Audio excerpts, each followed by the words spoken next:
I will invite the member from Georgetown Central. Almighty God, from whom all wisdom and power are derived, we beseech thee to direct and prosper the deliberations of the Legislative Assembly now assembled, that all things may be ordered upon the best and surest foundations for the glory of thy name, and for the safety, the honor, and the welfare of the people of these islands. Bless our sovereign lady, the Queen, Elizabeth II, Philip, Duke of Edinburgh, Charles, Prince of Wales, and all the royal family. Give grace to all who exercise authority in our Commonwealth, that peace and happiness, truth and justice, religion and piety may be established among us. Especially we pray for the governor of our islands, the premier, the speaker of the Legislative Assembly, the leader of the opposition, members of cabinet, ex officio members, and members of the Legislative Assembly, that we may be enabled faithfully to perform the responsible duties of our high office. All this we ask for thy great name's sake. Let us pray the Lord's Prayer together. Our Father, who art in heaven, hallowed be thy name. Thy kingdom come. Thy will be done on earth as it is in heaven. Give us this day our daily bread, and forgive us our trespasses, as we forgive those who trespass against us. Lead us not into temptation, but to deliver us from evil. The thine and the kingdom, the power and the glory, forever and ever. Amen. The Lord bless us and keep us. The Lord make his face shine upon us and be gracious unto us. The Lord lift up the light of his countenance upon us and give us peace now and always. Amen. Please be seated. Proceedings are resumed.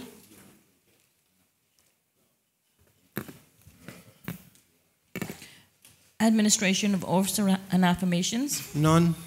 Reading by the Honourable Speaker of messages and announcements. None. Presentation of petitions. There is none. Presentation of papers and of reports. Annual Report 2016-17, Financial Report and Authority, Portfolio of Legal Affairs, to be laid on the table by the Honourable Attorney General, ex officio member responsible for the Portfolio of Legal Affairs. Honourable Attorney General. Thank you, Mr. Speaker. Mr. Speaker, I seek the leave of this Honourable House to lay on the table Financial Reporting Authority Annual Report for the period 2016-2017. So ordered. Does the member wish to speak thereto? Mr. Speaker, no. The report itself is quite comprehensive, and I would commend it to honourable members of this House and the wider public in general. Thank you.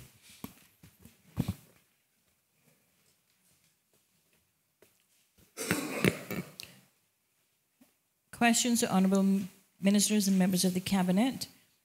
Suspension of Standing Order 23.6 to allow more than 3 parliamentary questions to be asked by acting in the name of the same member. Honourable Premier.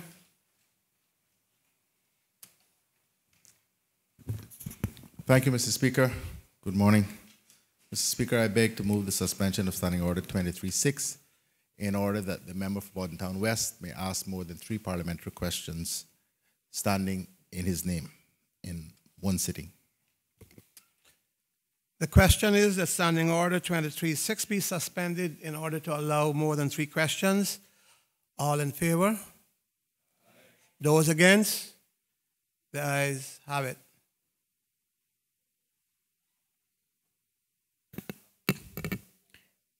The elected member for Bordentown West to ask the Honourable Deputy Governor responsible for the portfolio of the Civil Service. Question number 16. The member for Bordentown West.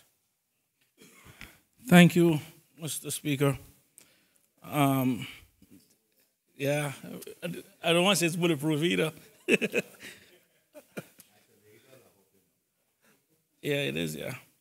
Can the honor, just one thing, Mr. Speaker, before seeing that the questions are actually quite similar, and I understand that the Deputy Governor, he and I spoke prior to, that his answer is comprehensive.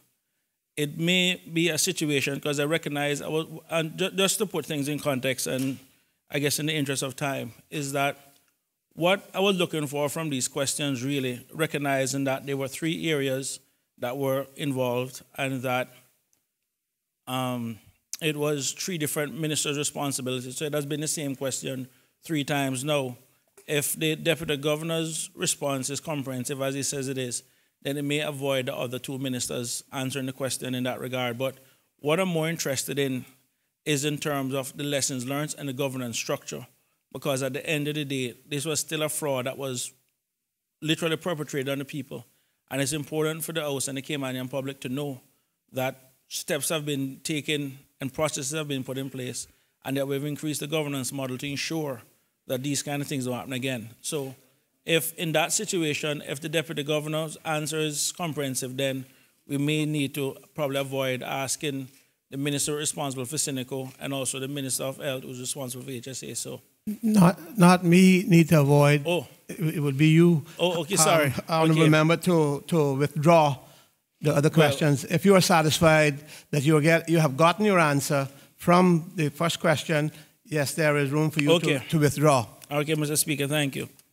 Okay, well, question number 16 that stands in my name.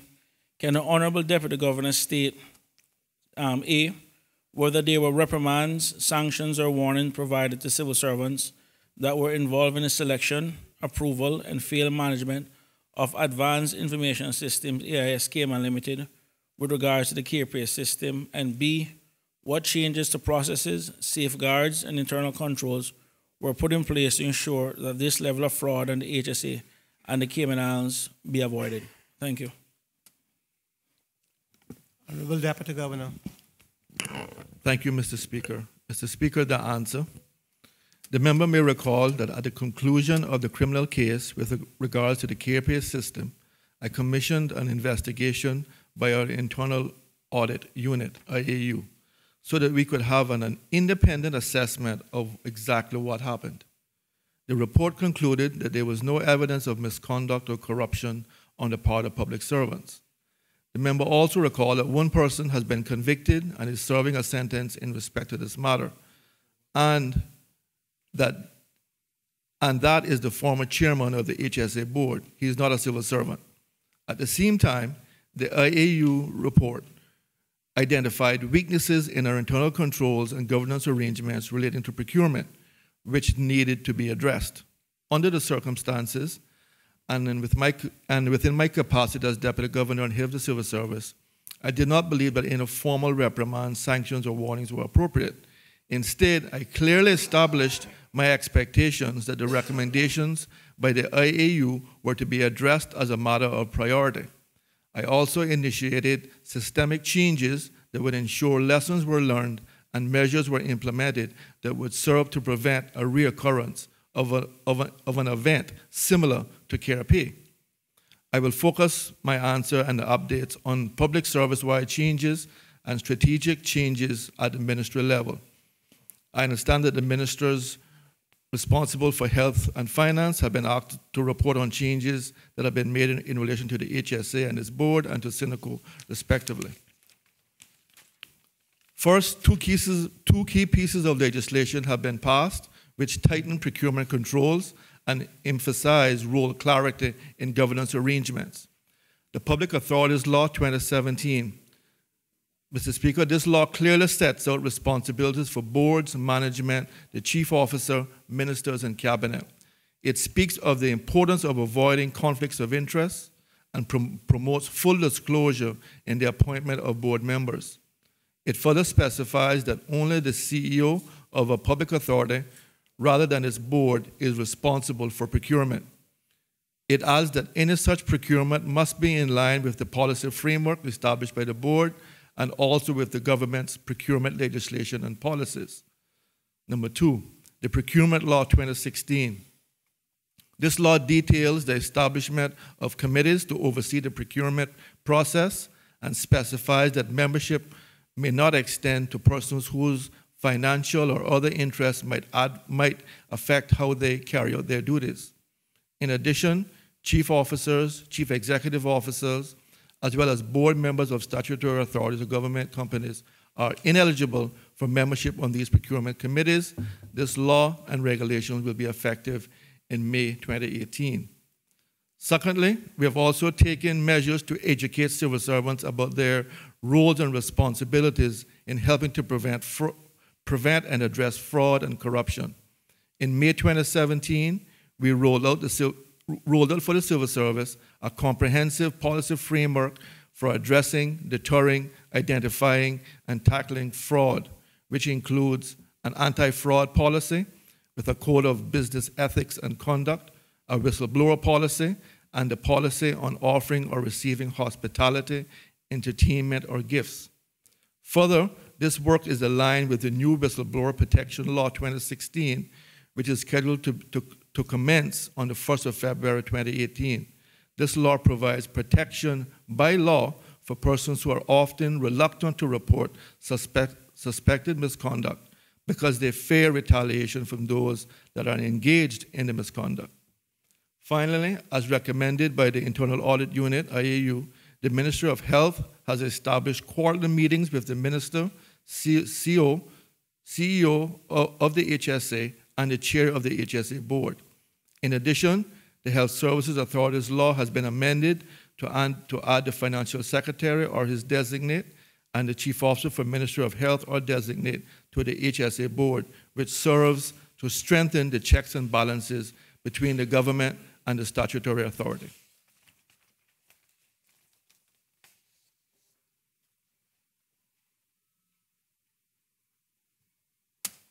Are there any supplementaries?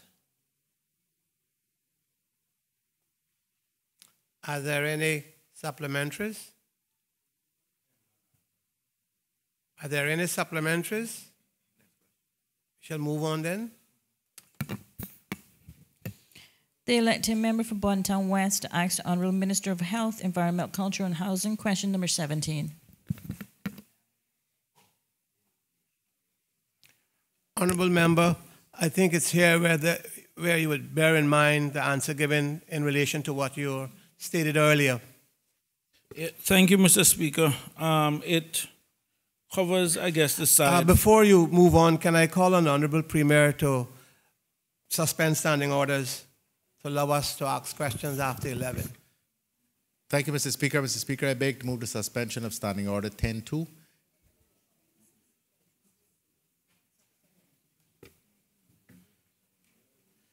Questions?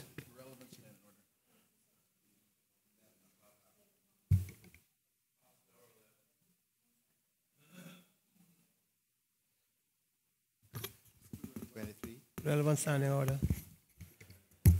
Thank you, Mr. Speaker. I'll start again. Speaker, I beg to move the suspension of Standing Order 23, 7, and 8 in order that questions may continue. Question time may continue beyond the hour of 11 o'clock. Question is that standing orders be suspended in order for questions to be asked after the hour of 11 a.m. All in favor? Aye. Those against? The ayes have it. Honourable Member from Bontown West. Thank you, Mr. Speaker. Question number 17 stands in my name, directed to the Honourable Minister of Health. And it states, can the Honourable Minister state whether there were reprimands, sanctions, or warning provided to staff at the Health Service Authority or to board members that were involved in the selection, approval, and field management of Advanced Information Systems, AIS Cayman Limited, with regards to the KPA system? And B, what changes to processes, safeguards, and internal controls were put in place to ensure that this level of fraud on the HSA and the Cayman Islands be avoided? Thank you. Honourable Deputy Governor, in regards to what the member from Bontown said earlier, he's still gone ahead and asked, is this answer dissimilar to the one just given? Mr. Speaker, it's complementary, so I would encourage the Minister to answer it, yes.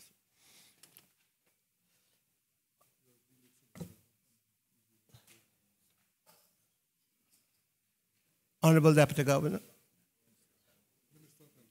Minister of Health.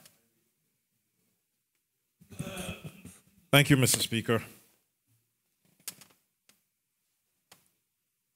I thank the member from Bordentown West for the question.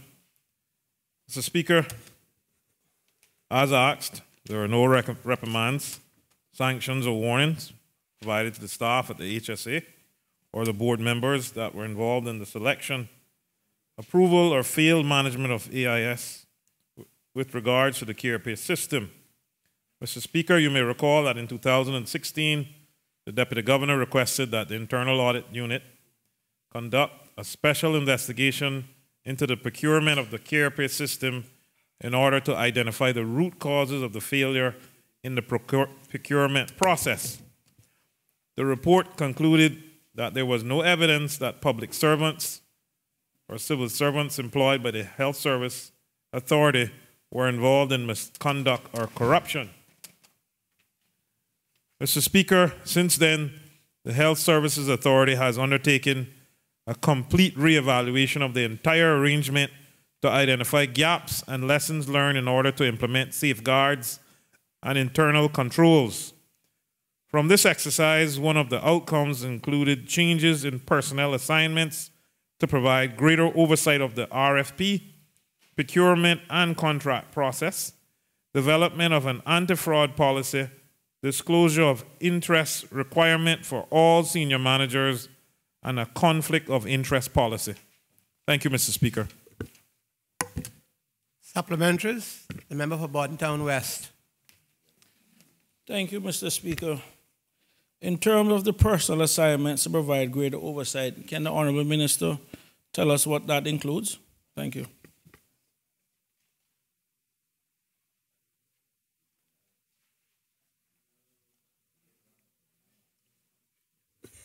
Mr. Speaker,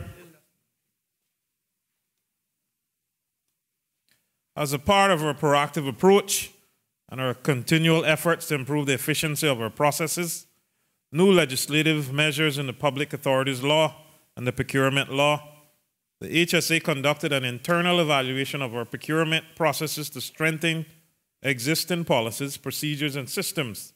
The new process creates additional safeguards and oversight in our procurement, RFP, and contracting process. It enhances segregation on roles and improves accountability.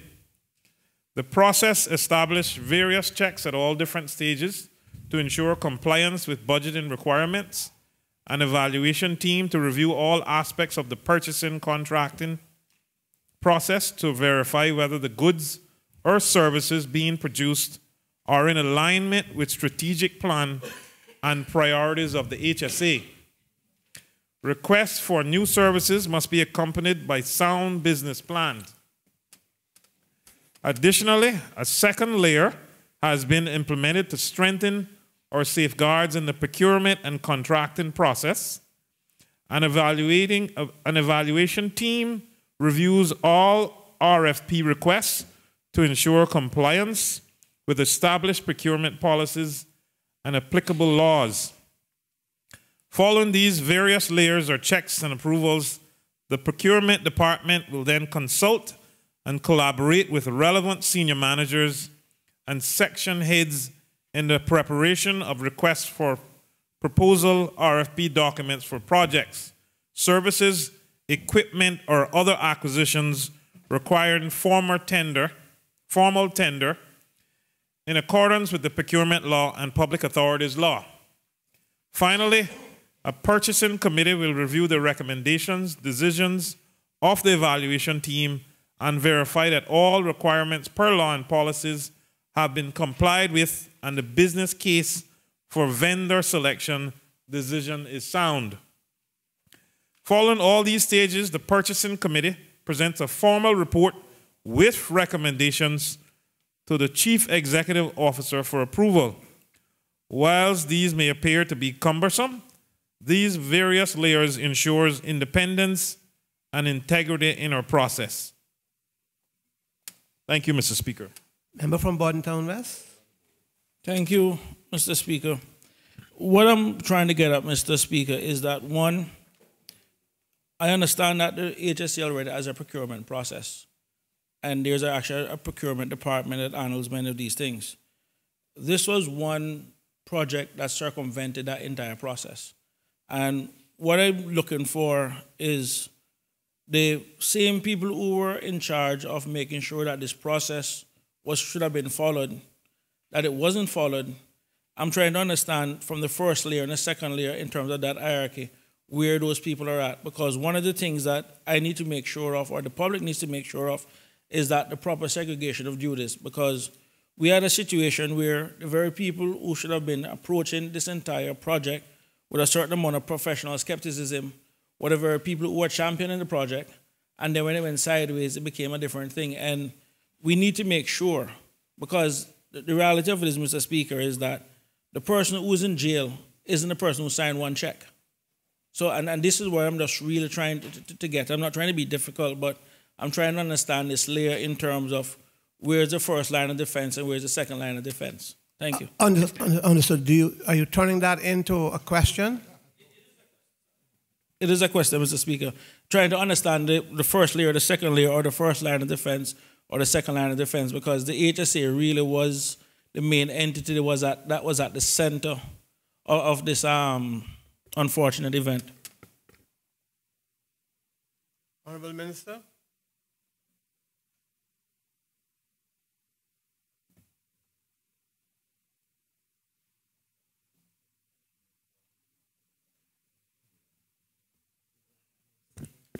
It's I must say it wasn't quite clear. I'll repeat it. Sorry. Are you want to refer to yours before you take it? I think it's fair to allow, because it's such a question you have asked, to allow the minister to confer with his staff in the back.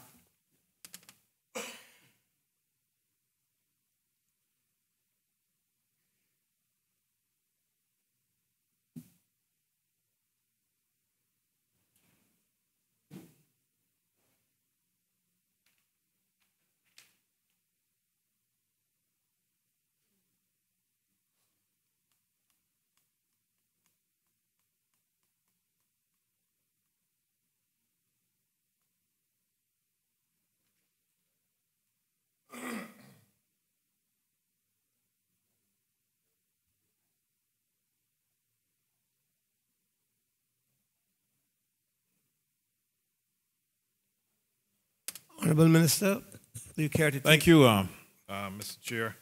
I think if we listen carefully, a lot of the information that I divulged in my presentation and the question about the changes in personnel assignments and procurement and contract processes, a lot of the answers that the member from Bordentown West is looking for in terms of the tiers, first and second, are actually in here. Before, what we had was a board chairman who was also in charge of the procurement process. That's not happening anymore, and it has to be approved now by the CEO, secondly, before anything can be approved or move forward. So, in reiterating what I said earlier, Mr. Speaker, the various checks in different stages to ensure compliance with budgeting requirements, an evaluation team to review all aspects of the purchasing, contracting process to verify whether the goods or services being procured are in alignment with strategic plan and priorities of the HSA. This wasn't done previously, Mr. Speaker. Requests for new services must be accompanied by a sound business plan. This wasn't done previously either. Mr. Speaker. Additionally, a second layer has been implemented to strengthen our safeguards in the procurement and contracting process. An evaluation team reviews all RFP requests to ensure compliance with established procurement policies and applicable laws.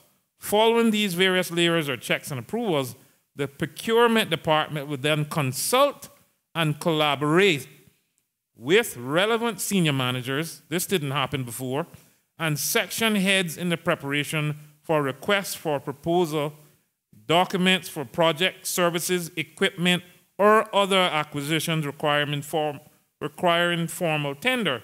This didn't happen before either, in accordance with the procurement law and public authorities law. Finally, a purchasing committee will review, which we didn't have before, the recommendations, decisions of the evaluation team, and verify that all requirements per law,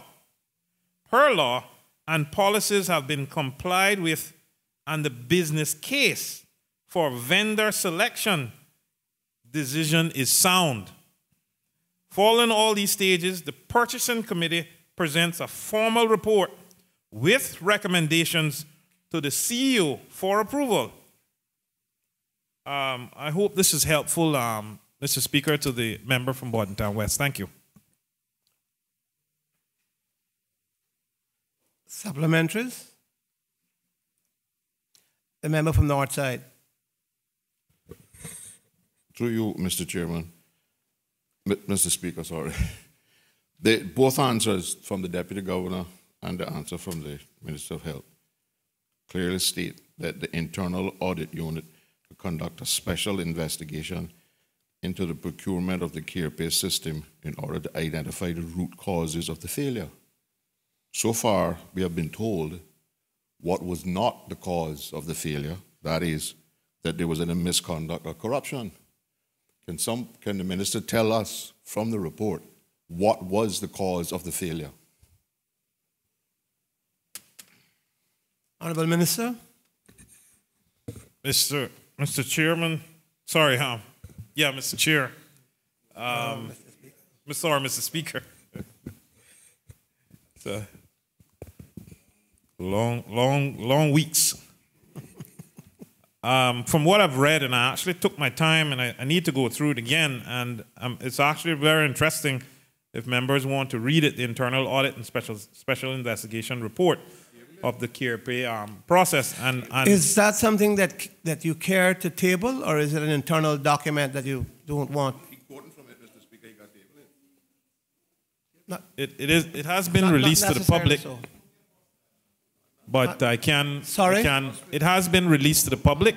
It is a public document? Yeah, it is a public. Well, what I suggest sounds like to me that you can't answer any anymore.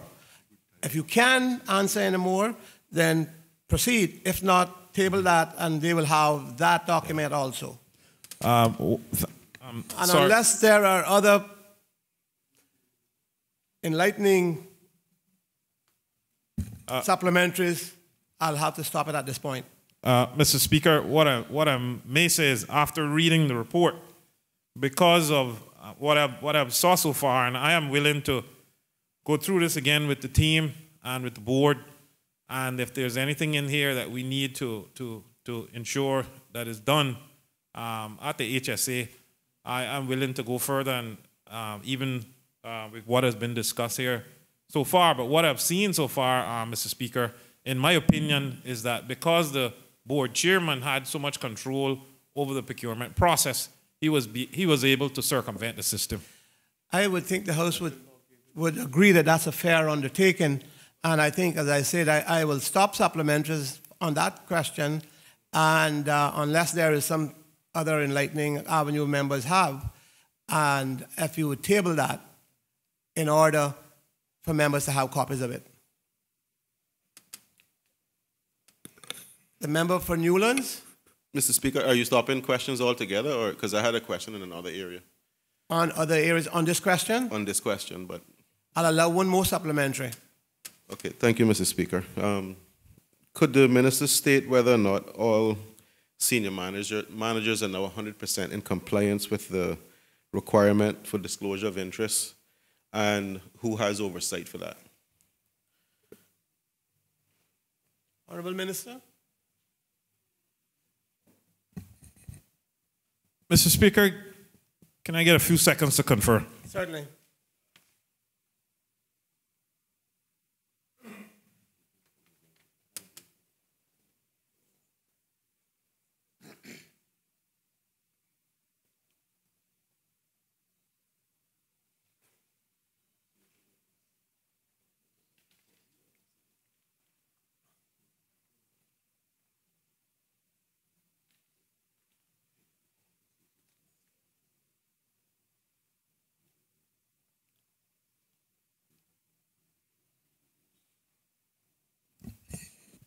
Mr. Speaker.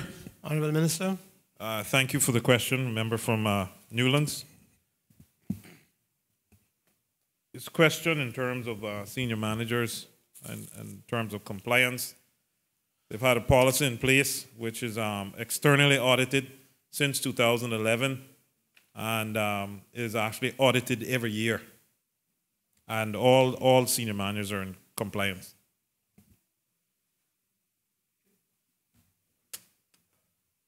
That was the last supplementary. We move on.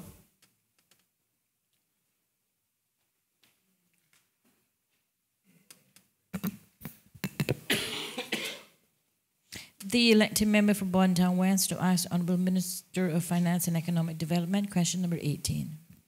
Honourable member from Bontown West. Thank you, Mr. Speaker. Question number 18, standing in my name.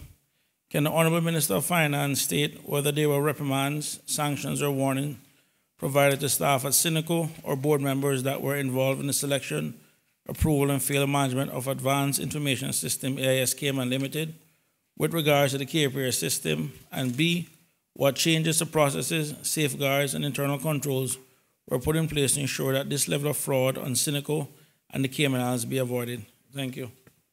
Honourable Minister of Finance. Thank you, Mr. Speaker. The answer. Mr. Speaker, the investigation of the procurement of the CarePay system revealed that there was no wrongdoing on the part of Cineco's management or board of directors, current or former. Therefore, no reprimands, sanctions, or warnings were deemed necessary. Mr. Speaker, in 2016, the Deputy Governor requested that the Internal Audit Unit conduct a special investigation into the procurement of the CarePay system in order to identify the root causes of the failure in the procurement process. The report concluded that there was no evidence that the public servants employed by Cineco were involved in any misconduct or corruption, and that the many failures of the process were primarily based on the ability of the chairman of the HSSA at that time to manipulate the procurement process, documents, and various organizations. Mr. Speaker, Cineco has since improved its procurement processes, safeguards, and internal controls to include the review of contracts by Cineco's attorney and the presentation of the attorney's findings and recommendations to the board of directors prior to the authorization and execution of contracts. Mr. Speaker, in August 2017, the government implemented an anti-fraud policy which establishes the framework and guidelines for handling fraud, managing fraud risk, and maintaining internal controls. It is the intention of the government to extend the policy to statutory authorities and government companies so that they can use it to establish or supplement their own anti-fraud policies. Thank you, Mr. Speaker. Supplementary. The member from Georgetown, member from Bontown West. Next district again, Mr. Speaker. Mr. Speaker, thank you very much. What I'm trying to get from this exercise also, Mr. Speaker, is that there were two government entities involved, namely Cineco and the HSA. As we have just learned from this budget process, at the end of the day, what is revenue for Cineco is an expense to the government, and when you consolidate the entire public sector, they net to zero. What this contract represented, Mr. Speaker, was an insertion into the process where something that nets to zero to the taxpayers had the potential to cost this country and the taxpayers $2 to $4 million per year in commissions. So what I'm trying to determine is at what point did someone put their hands up to say, wait a minute, guys, these are still two government entities doing business that nets to zero, and now we're going to pay someone anywhere from $2 to $4 million a year in commission to administer this process. And somewhere along the line, Mr. Speaker, someone must have been in a position to see that something that costs zero, that is now costing this country between $2 to $4 million per year, something must have been wrong. And what I'm trying to determine from the government and from the governance side is, we now have something in place, and I'm still trying to get that from the answers, but I'm not really hearing that as yet, that this thing that cost zero was now going to cost us millions per year. I mean, it was an $11 million contract, Mr. Speaker. On top of that, $11 million contract plus the annual commissions that we would be paying. And the civil servants and the public servants involved in this process, someone must have seen along the way that this should not have happened. And that's what I'm trying to get at. That's what I'm trying to determine. Who put their hand up and say, wait a minute, this should have happened. And so what is your exact supplementary? So the exact, sorry, Mr. Speaker, thank you, I apologize. The question then is pretty much from a financial governance management standpoint.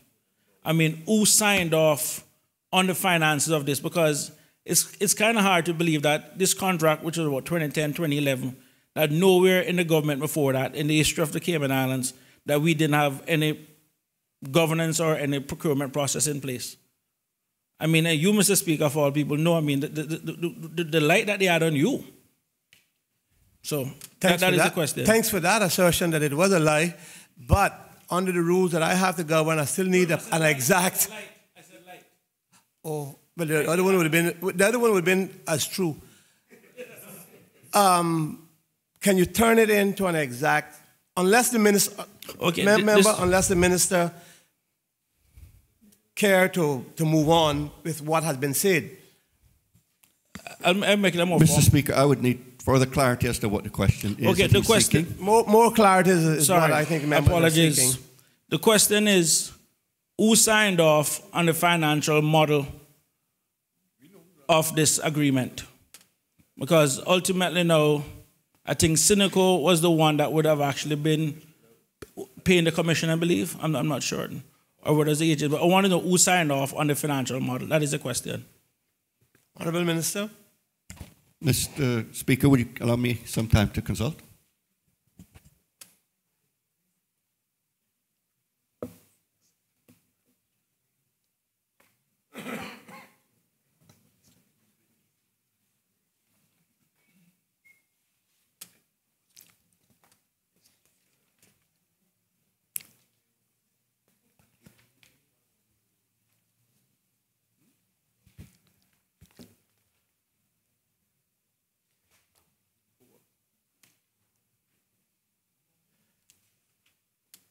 Sarge.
Honourable Minister, just 1 minute.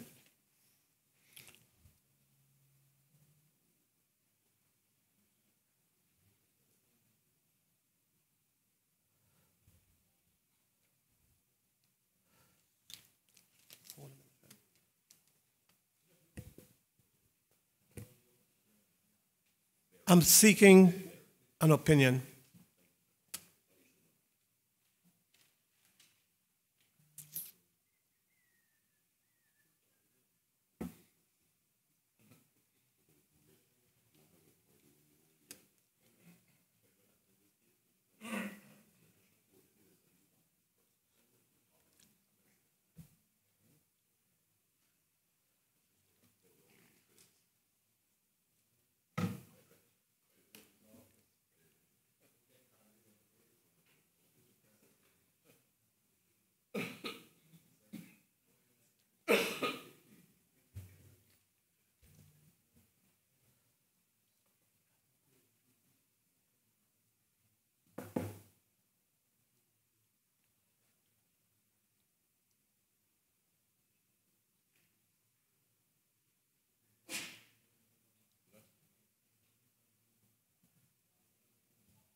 Honorable members, on the supplementary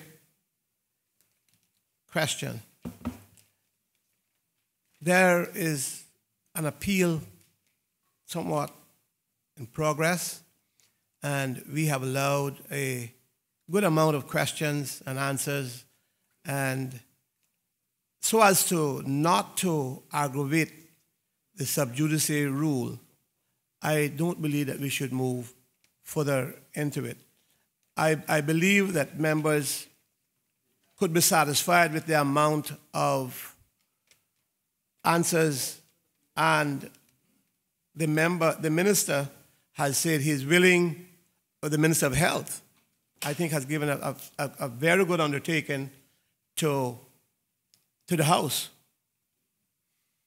And as I said, let's not aggravate the sub judice rule further.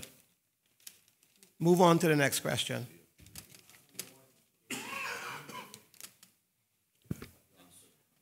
The member from Bordentown West, the clerk.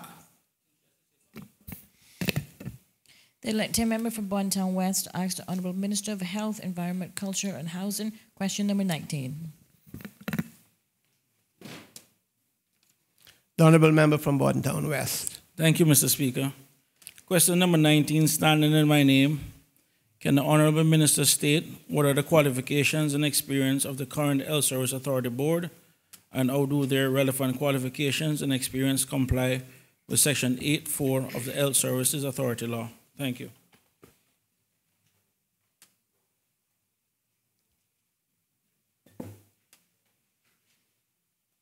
The Honourable Minister of Health.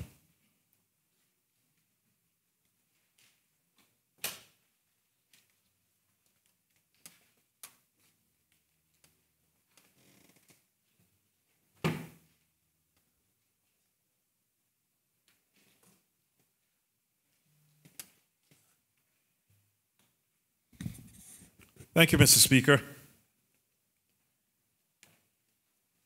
Mr. Speaker, the current composition of the Health Services Authority Board is as follows.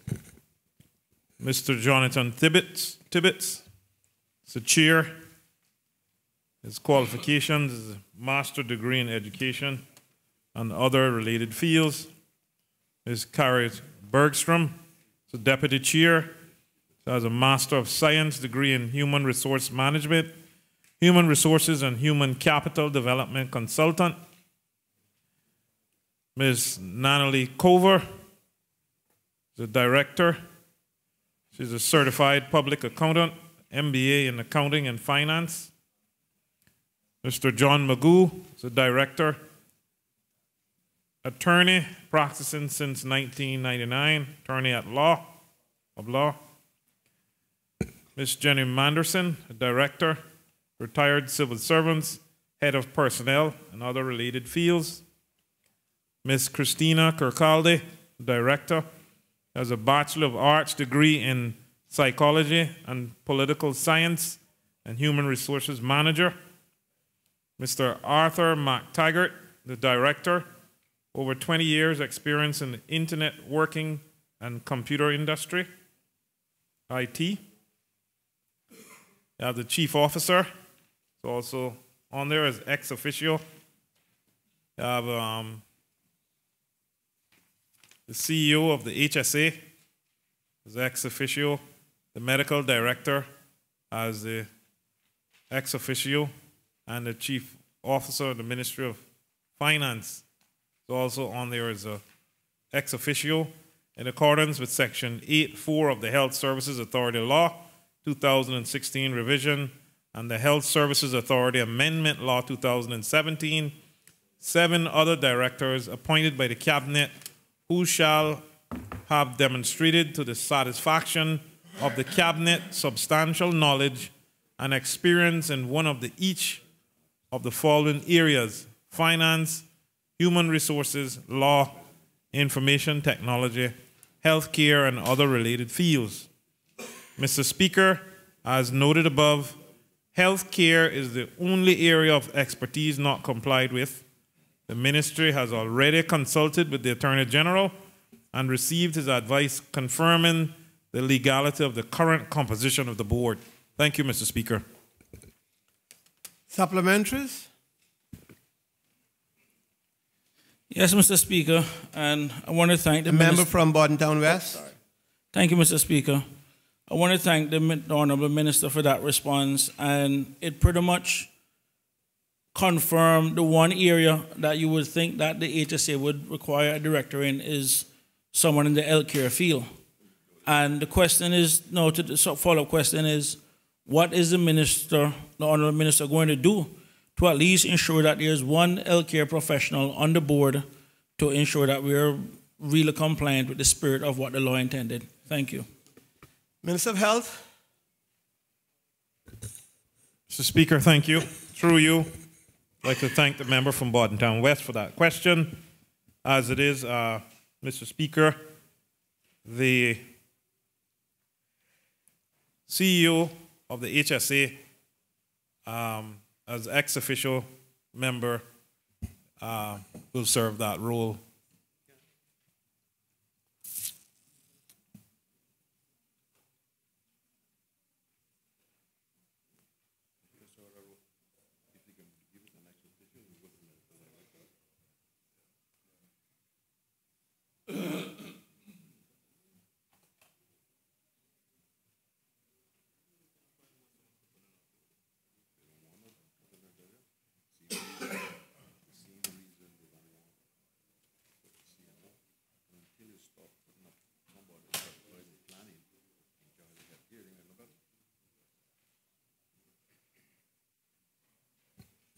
Mr. Speaker, as alluded to earlier, we caught sight of what the law states in having someone from the healthcare profession in there, and we consulted with the Attorney General's office and received advice on this, confirming the legality of the current composition of board with the CEO of the HSA being on there as ex-official.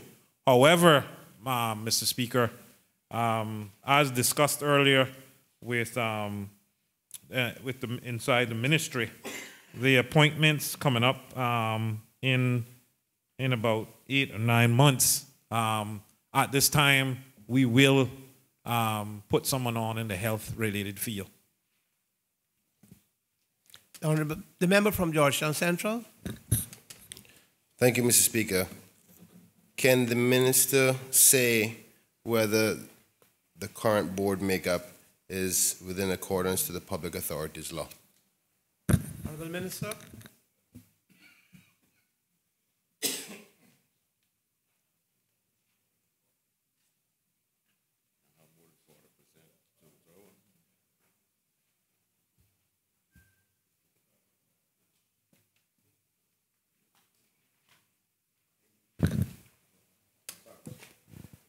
Honourable George, I think we give the minister time to.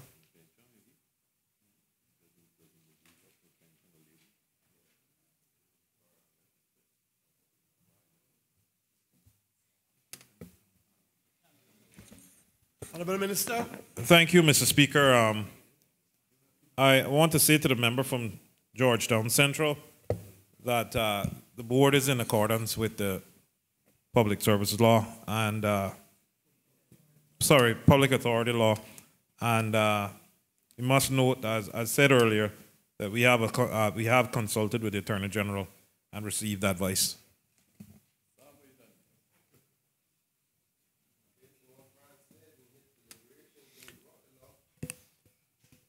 If there are no more supplements, the member for Bordentown West. Thank you, Mr. Speaker.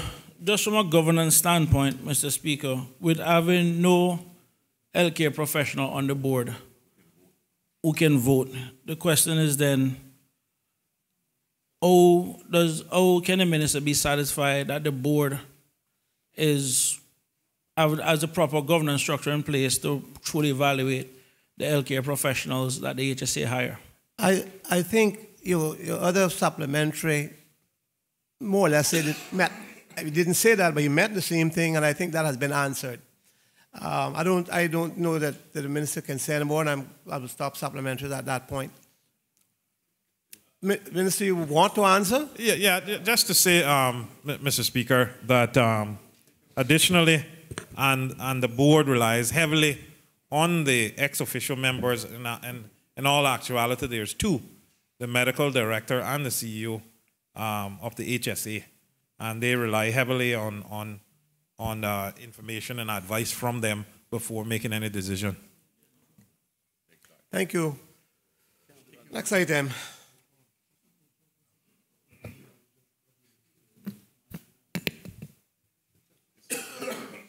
Statements by the honorable ministers and members of the cabinet. None. Personal explanations. There is none. Obituary and other ceremonial speeches. Raising a matter of privileges. None.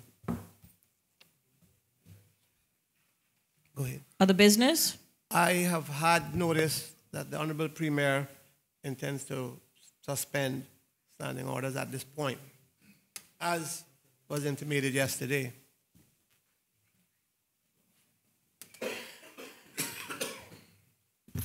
Thank you, Mr.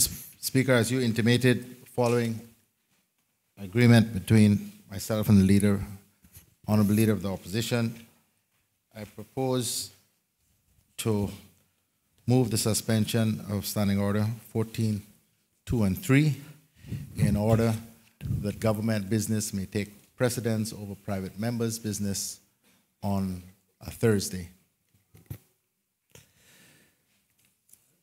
The question is, standing orders be suspended to allow government business to take precedence at this point. All in favor? Aye. Those against? The ayes have it. The House will now go into committee to consider the various bills.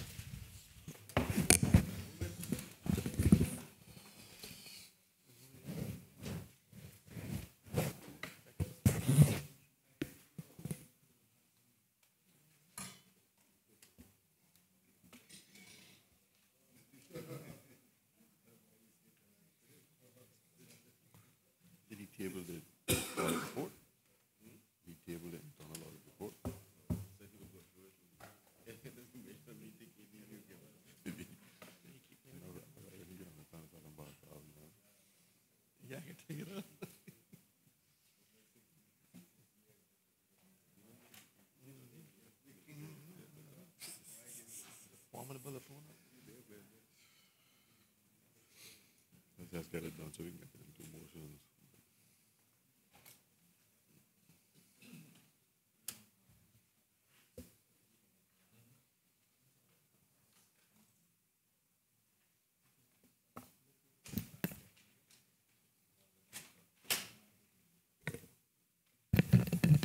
Please be seated.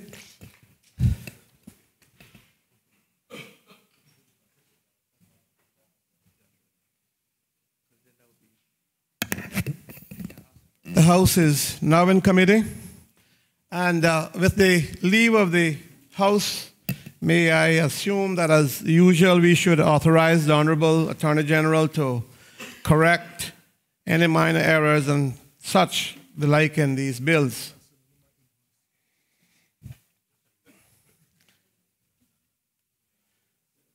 Would the clerk please state the bill and read the clause?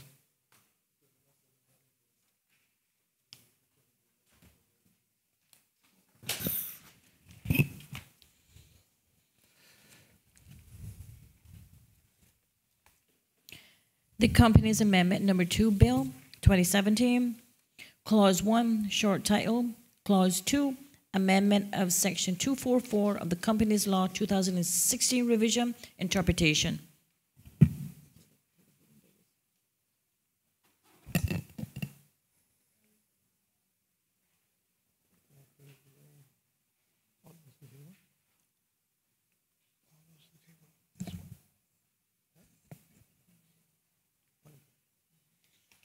All those in favor? Clauses 1 and 2? Please say aye. Aye. Aye. Those against? Ayes have it.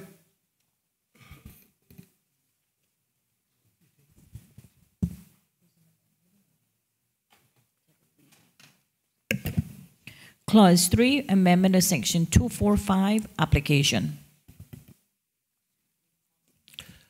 The Honorable Minister of Financial Services, I think you have an amendment. Yes, Mr. Chair. In accordance with the provisions of Standing Order 52.1 and 2, I, the Honorable Minister for Financial Services and Home Affairs, give notice to move the following amendments to the company's amendment number 2, Bill 2017.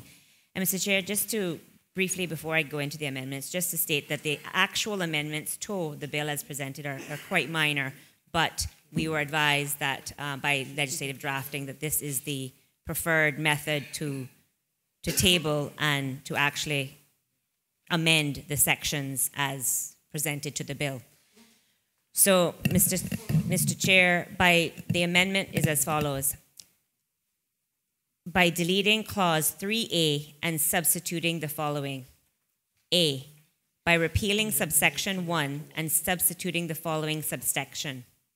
1. This part applies in respect of companies incorporated or registered by way of continuation under this law, except a legal entity or subsidiary of one or more legal entities, any of which is A, listed on the Cayman Islands Stock Exchange or approved stock exchange in Schedule 4, B, registered or holding a license under a regulatory law, brackets, other than a company registered as an excluded person under Section 5.4 of the Securities Investment Business Law, 2015 revision, close brackets. C, managed, arranged, administered, operated, or promoted by an approved person as a special purpose vehicle, private equity fund, collective investment scheme, or investment fund, including where the vehicle, fund, or scheme is a Cayman Islands exempted limited partnership. D, regulated in a jurisdiction included in a list published by the Anti-Money Laundering Steering Group of countries and territories whose anti-money laundering legislation is deemed to be equivalent to the anti-money laundering legislation of the islands. E, a general partner of a vehicle, fund, or a scheme referred to in paragraph C, which vehicle, fund, or scheme, Roman numeral 1, is registered or holds a license under a regulatory law, or Roman numeral 2, is managed, arranged, administered, operated, or promoted by an approved person. F, holding directly a legal or beneficial interest in the shares of a legal entity which holds a license under the Banks and Trust Companies Law 2013 revision, the Companies Management Law 2003 revision, the Insurance Law 2010 revision, Part 3 of the Mutual Funds Law 2015 revision, or the Securities Investment Business Law 2015 revision, or G, exempted by the regulations.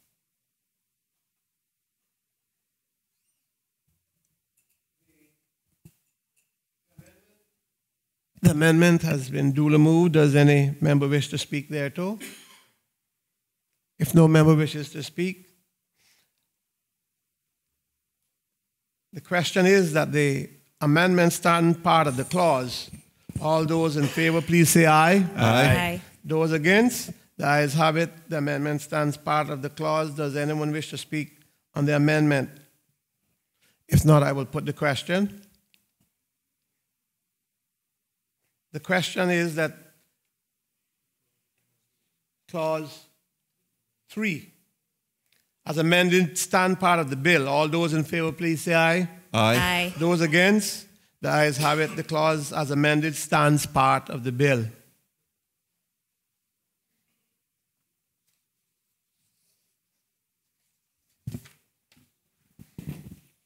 Clause 4, amendment of section 253, role of corporate services provider and registrar. I have received an amendment. Yes, Mr. Speaker, and again, the same vein as follows. The amendment is by deleting clause 4A and substituting the following. A, by inserting after subsection 1 the following subsection. 1A, a company that is exempt from the application of this part under section 245.1 shall provide in the prescribed manner to the corporate services provider or the registrar, as the case may be, A, written confirmation of the exemption, Roman numeral 1, identifying the paragraph under section 2451 that provides for the exemption, and 2, including the prescribed information about the regulated legal entity, regulated parent entity, or approved person referred to in that paragraph, and B, instructions to file the written confirmation with the competent authority.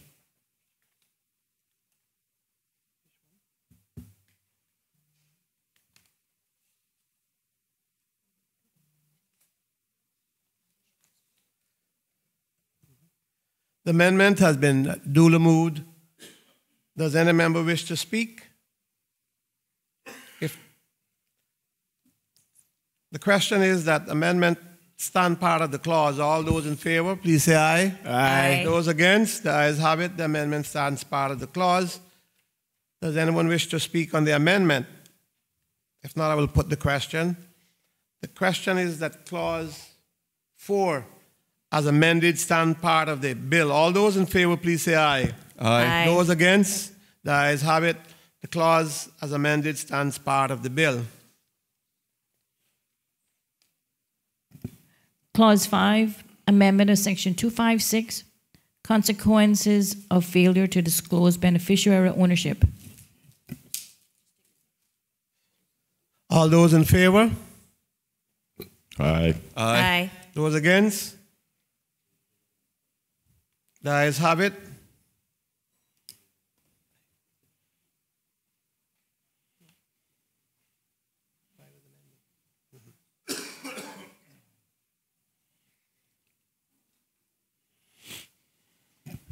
Clause 6, amendment of section 261, duties of registrar and corporate services provider.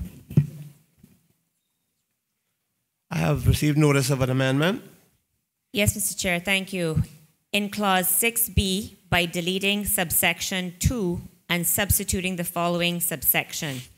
2, the corporate services provider shall regularly deposit beneficial ownership information received from the companies that have engaged the provider in such place, in such manner, and at such intervals as may be prescribed. The amendment has been duly moved. Does anybody wish to speak thereto? If no member wishes to speak, the question is that the amendment stand part of the clause. All those in favor, please say aye. Aye. Those against, ayes have it. The amendment stands part of the clause. Does anyone wish to speak on the amendment? If not, I will put the question. The question is that clause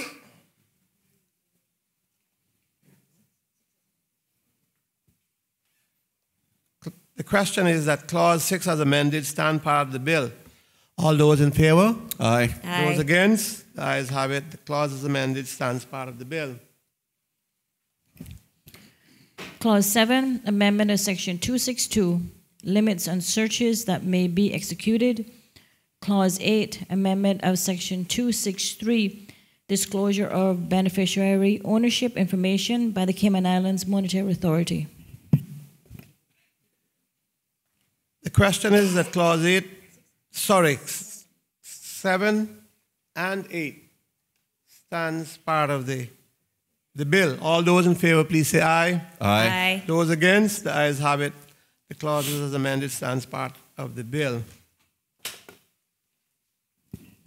Clause 9, amendment of section 280, regulations. There is an amendment I have noticed. Yes, Mr. Chair. In clause 9, by deleting the words section 2451H and substituting the words section 2451G.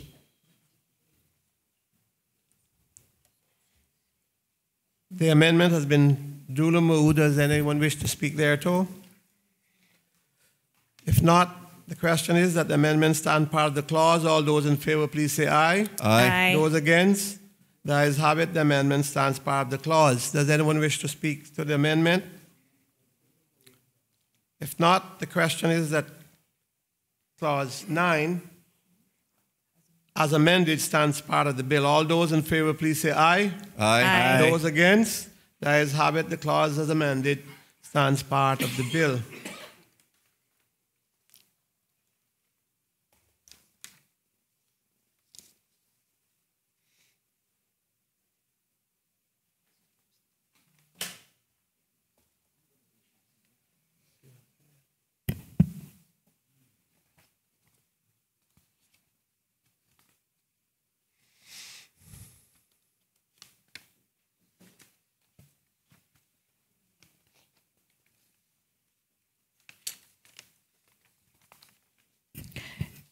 New clause 8A, amendment of section 274, failure of a company to establish or maintain beneficiary ownership register.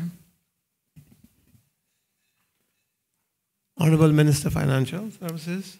Thank you, Mr. Chair. By inserting after clause 8 the following clause, 8A, section 274 of the principal law is amended by inserting after the words 2531 the words or 1A.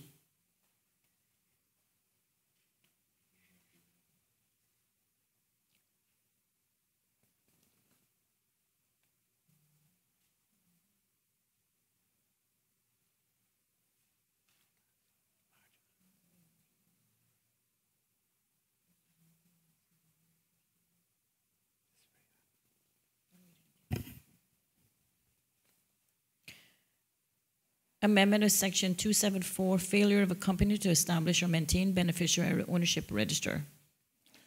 The new clause 8A having been read the first time, the question now is that this clause be read a second time. All those in favor, please say aye. Aye. Those against? The ayes have it. The clause is deemed to have been read a second time. Now call on the amendment. Yes, Mr. Chair. Again, by inserting after clause 8 the following clause, 8A, section 274 of the principal law is amended by inserting after the words, quote, 2531, close quote, the words, quote, or 1A, close quote. Is there any debate on the new clause? If there is no debate, I will put the question. The question is that this clause be added to the bill as a clause 8A, and that the subsequent clauses be renumbered accordingly. All those in favor, please say aye. Aye. Those against? The ayes have it. Clause 8A is added to the bill.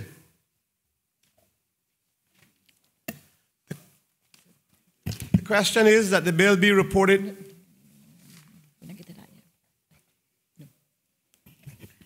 A bill for a law to amend the Companies Law 2016 revision to add a definition of regulatory law for the purposes of Part 17A to require corporate services providers to update beneficiary ownership registers regularly and to file declarations of exemption for companies that are exempt from Part 17A, to clarify exclusion of legal entities and subsidiaries of legal entities from the scope of Part 17A, and add other exclusions, to add the Anti-Corruption Commission as a body that may require searches to be made of beneficiary ownership registers and for incidental and connected purposes. The question is that the bill be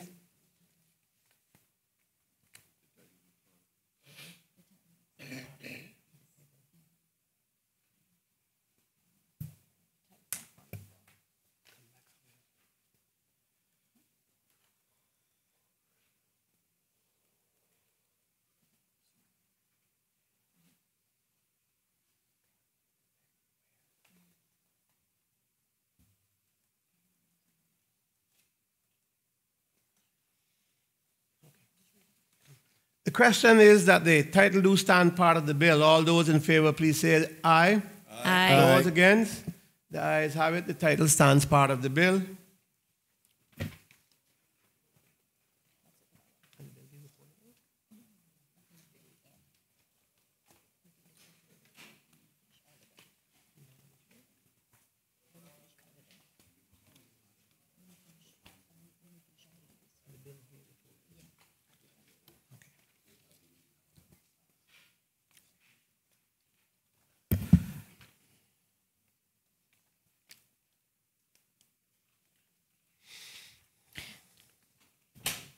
The Limited Liability Companies Amendment Number 3 Bill, 2017.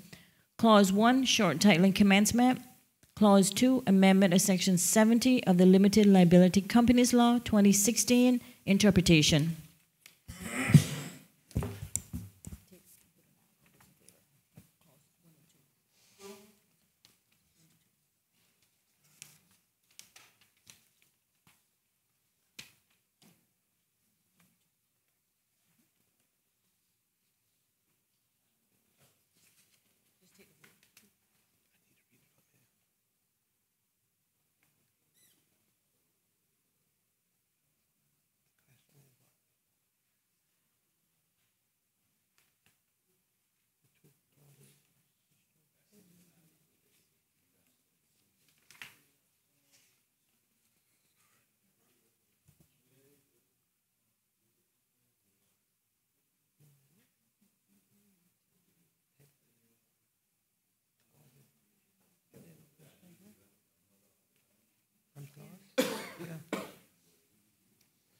Are there any questions on clauses 1 and 2? If not, I will put the question. Clauses 1 and 2 do stand part of the bill. All those in favor, please say aye. Aye. Aye. Those against, the ayes have it. Clauses 1 and 2 stands part of the bill.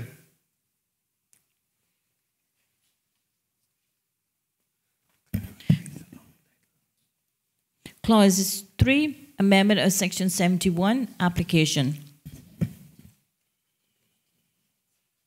I've received notice of an amendment.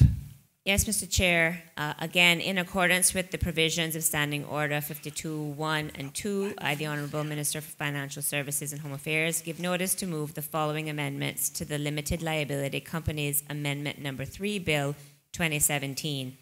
And as was indicated before, even though the amendments to this bill are quite minor, we were advised this is the most appropriate form to submit those amendments. So the bill to be amended as follows: by deleting Clause 3A and substituting the following. A, by repealing subsection 1 and substituting the following subsection. 1, this part applies in respect of limited liability companies formed and registered or registered by way of continuation under this law, except a legal entity or subsidiary of one or more legal entities, any of which is A, listed on the Cayman Islands Stock Exchange or the approved stock exchange in Schedule 4 of the Companies Law 2016 revision. B, registered or holding a license under a regulatory law, brackets other than a company registered as an excluded person under Section 5.4 of the Securities Investment Business Law 2015 revision, close bracket. C, managed, arranged, administered, or operated. Sorry, let me repeat that. Managed, arranged, administered, operated, or promoted by an approved person as a special purpose vehicle, private equity fund, collective investment scheme, or investment fund, including where the vehicle, fund, or scheme is a Cayman Islands exempted limited partnership. D, regulated in a jurisdiction included in a list published by the Anti-Money Laundering Steering Group of countries and territories whose anti-money laundering legislation is deemed to be equivalent to the anti-money laundering legislation of the islands. E, a general partner of a vehicle, fund, or the scheme referred to in paragraph C, which vehicle, fund, or scheme 1 is registered or holds a license under a regulatory law, or 2, is managed, arranged, administered, operated, or promoted by an approved person.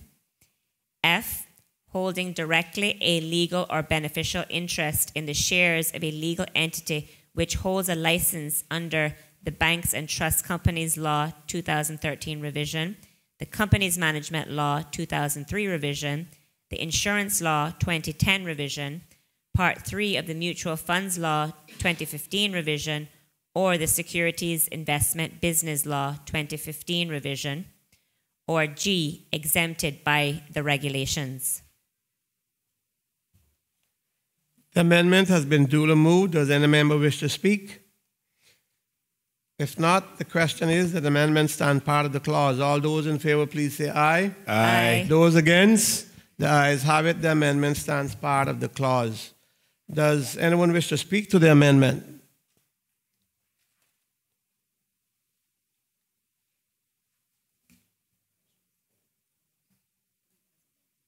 The question is that Clause 3 as amended stand part of the bill.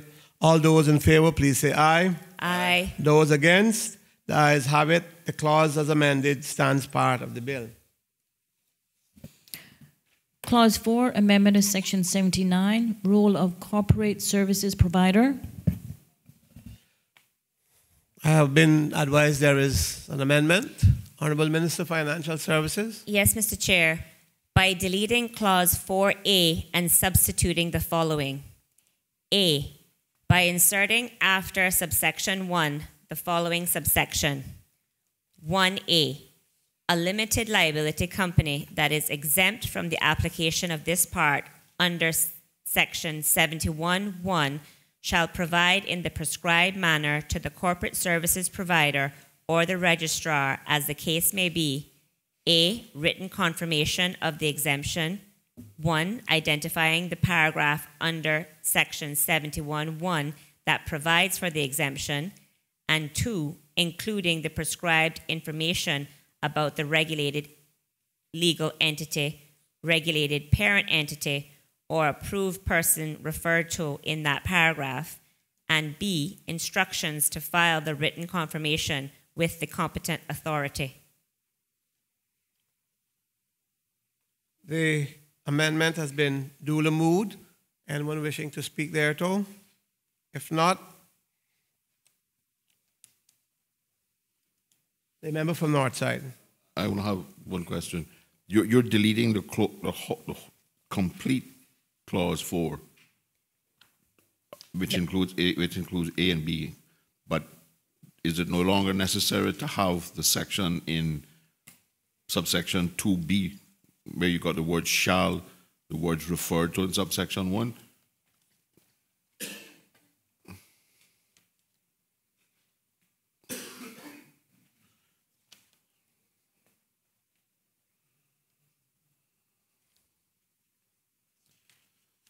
Mr. Chair, we're only deleting Clause 4A in. Okay. Yes, so Clause 4B still stands. We're only deleting Clause 4A and substituting 4A for what was just read. Because the new clause that you're substituting already has a B. So you either have to do some kind of relettering or something else. I don't know. But it's a sub. If you follow the train of it, it's a sub B. So there's still a B. There's the main A, then there's 1A. So you don't want to change it to 1 and 2 since you got B already in the sub clause. I don't know. I'm just asking for somebody, you know.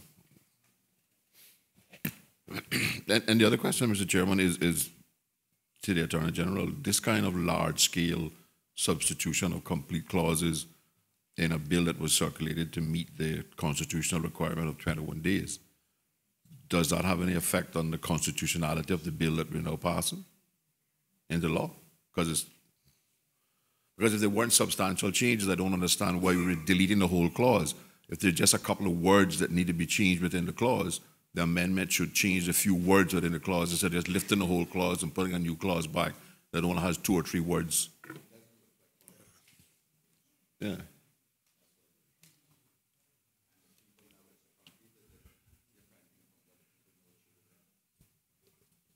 And the reason I asked that question is because we were told when the bills were in second reading debate that there was wide-scale consultation and acceptance by the financial industry and the stakeholders. Yeah, Mr. Chair, if I can just interject here. In terms of the drafting of the committee stage amendment bill, as I said, we were advised that this was the appropriate way to present that change or the changes to the bill in terms of doing the complete deletion and substitution based on whatever the amendments were to the particular clauses.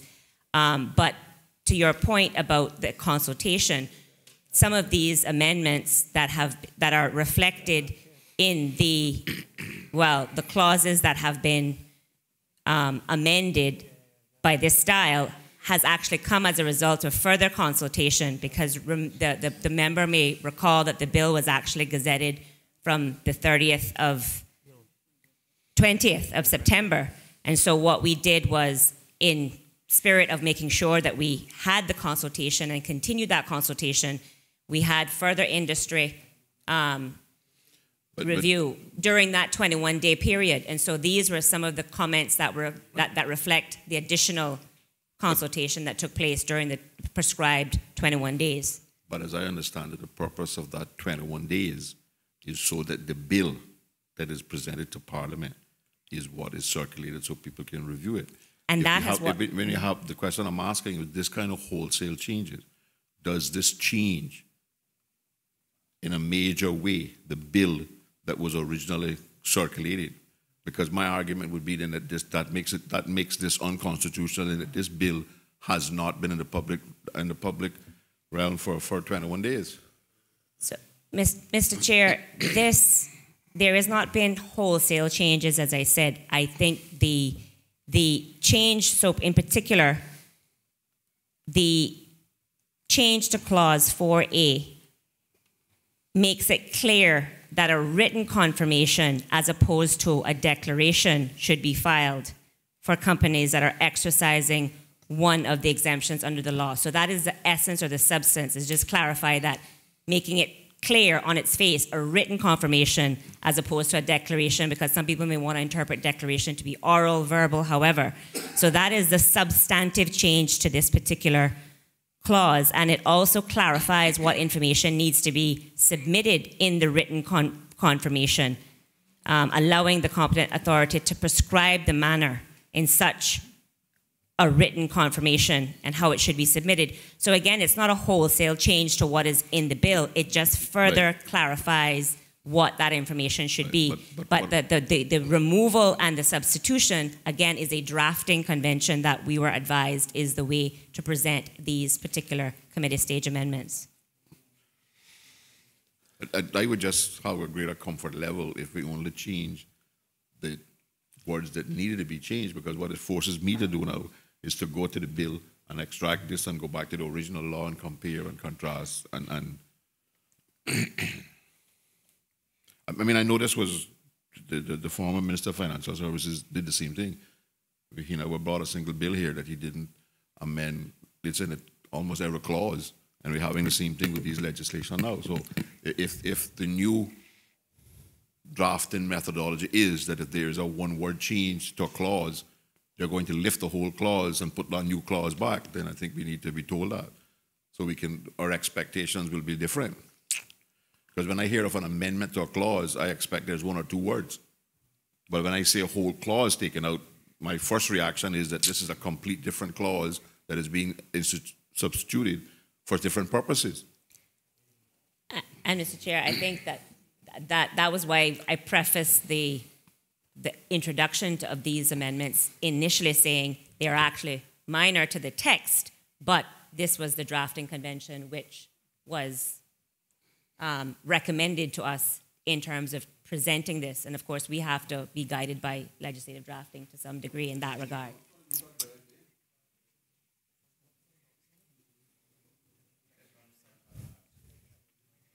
Any other member wishing to speak?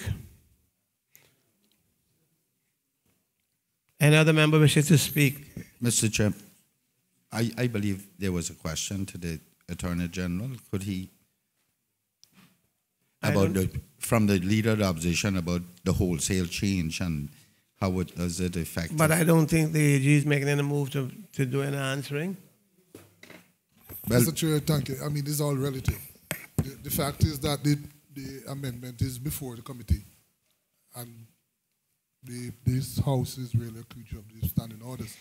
So if it is that members require more time to consider the proposed amendments, then clearly it's up to the House to defer the debate and the consideration rather than the proposals so that they can assimilate it. But it's entirely within the hands of the House how they treat with it. But I do take the point that's been made by the Honourable Leader of the Opposition that it is certainly not. Yeah. The question is that the amendment stands part of the clause. All those in favor, please say aye. Aye. Those against, the ayes have it. The amendment stands part of the clause. The question is that clause 4 as amended stand part of the bill. All those in favor, please say aye. Aye. Those against, the ayes have it. The clause as amended stands part of the bill.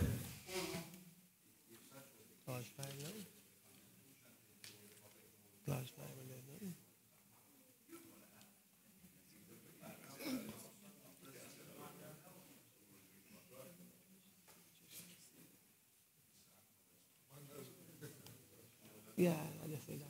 Yeah, we do. So you go to clause 5 now.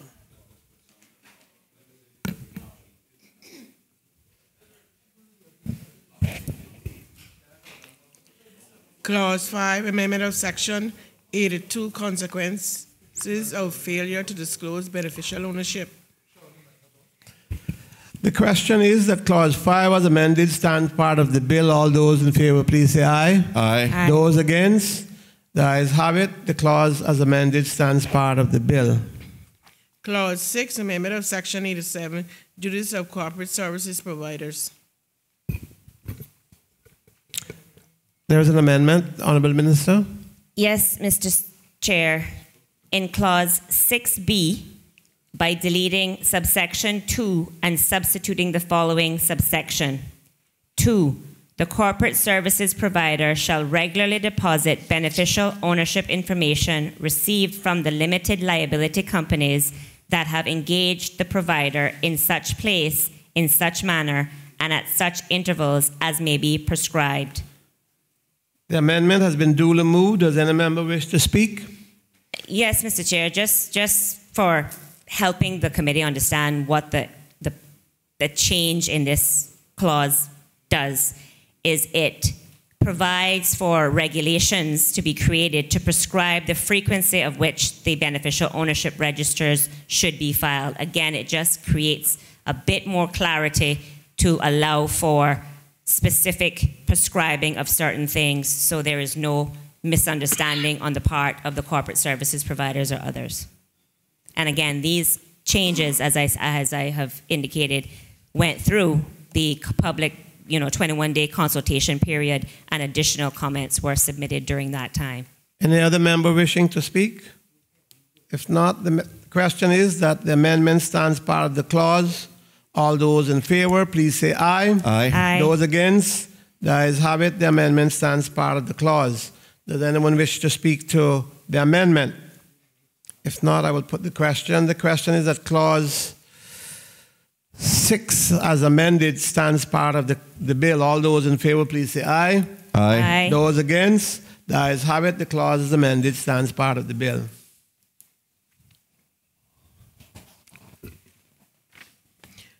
Clause 7, amendment of section 89, disclosure of beneficial ownership information.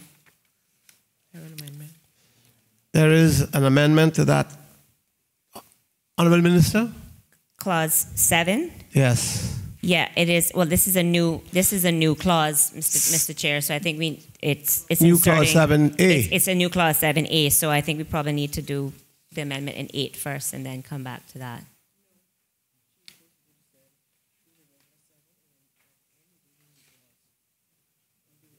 Yes. I think you should proceed to do the 7. 7. Yes. Well, there's no amendment to 7 per se. There is just an insertion after 7. The question is that clause 7 stands part of the bill. All those in favor, please say aye. Aye. Those against? The ayes have it. The clause as amended stands part of the bill.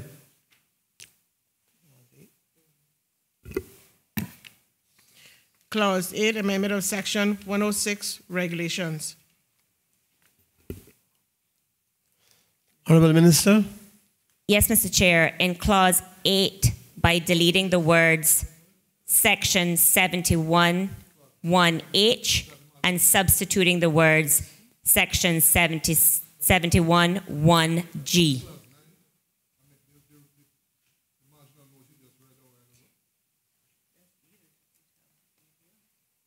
On the bill is 8. 8. Amendment of section 106, regulations. That's what it's out here.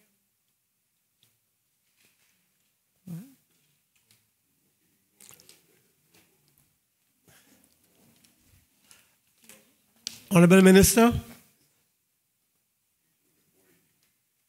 Yeah, yes, sir. I just read the change in clause A. Can you repeat that then? Sure. So in clause 8, where it, by deleting the words, and if you look on clause 8, for the benefit of the committee members, deleting the words section 71(1)H and substituting the words section 71(1)G. The amendment has been duly moved. Any member wishing to speak? If not, the question is that the amendment stands part of the clause. All those in favor, please say aye. Aye. Those against? The ayes have it. The amendment stands part of the clause. Does anyone wish to speak on the amendment?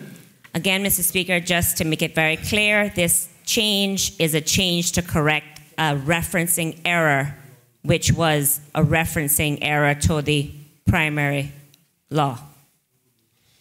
The question is that clause 8 as amended stands part of the bill. All those in favor, please say aye. Aye. Those against? The ayes have it. The clauses as amended stands part of the bill.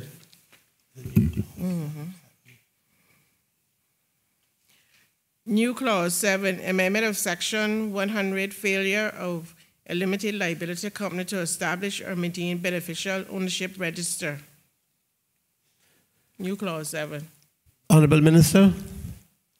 Thank you, Mr. Chair. By inserting after clause 7 the following clause, 7A, section 100 of the principal law is amended by inserting after the words 79(1) the words or 1A.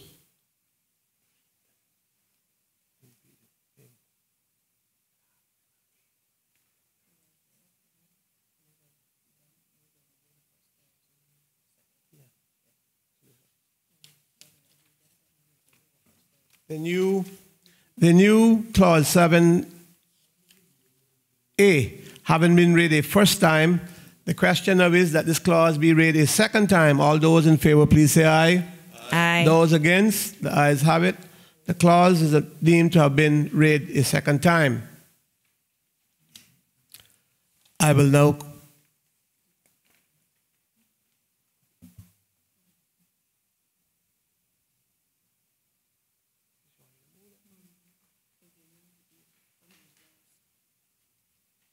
Is there any debate or questions on the new clause? If there's no debate, I will put the question. The question is that this clause be added to the bill as clause number 7A, and that the subsequent clauses be renumbered accordingly. All those in favor, please say aye. Aye. Those against? The ayes have it. Clause 7A is added to the bill. The title now. A bill for a law to amend the Limited Liability Companies Law 2016 to add a definition of regulatory law for the purpose of Part 12 to require corporate services providers to update beneficial ownership registers regularly and to file declarations of exemptions for limited liability companies that are exempt from Part 12, to clarify exclusions of legal entities and subsidiaries of legal entities from the scope of Part 12 and add other exclusions to give the Financial Reporting Authority direct access to the search platform and incidental and connected purposes. Title. The question is that the title stands part of the bill. All of those in favor? Mr. Chair, I've been advised by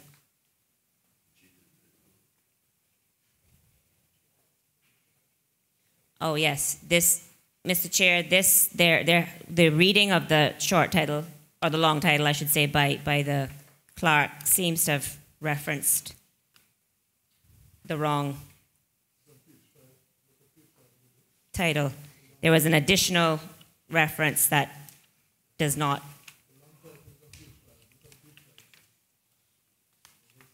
The long title that she read was page 5. To give. Okay, well, there is. Well, I do appreciate, Mr. Chair, what you're saying. There is page 5, the long title on page 5 seems to be incorrect. I'm being told here. No, it should actually reflect what is the long title on the cover of the cover page. But what is it? Where's the difference? It's to remove the aspect that says to give the Financial Reporting Authority direct access to the search platform. That aspect is not reflected or should not be reflected in the long title. So should not be reflected. No. So can I move an amendment or move up? But don't we give the Attorney General that to clean up? So that'll be that'll be the necessary part of his the cleanup. Yes, that we authorized in the beginning. Yes, sir. So the title stands part of the bill. All those in favor? Aye. Those against?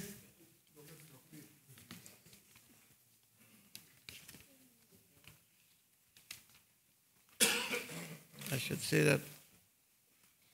Well, we don't want to nitpick.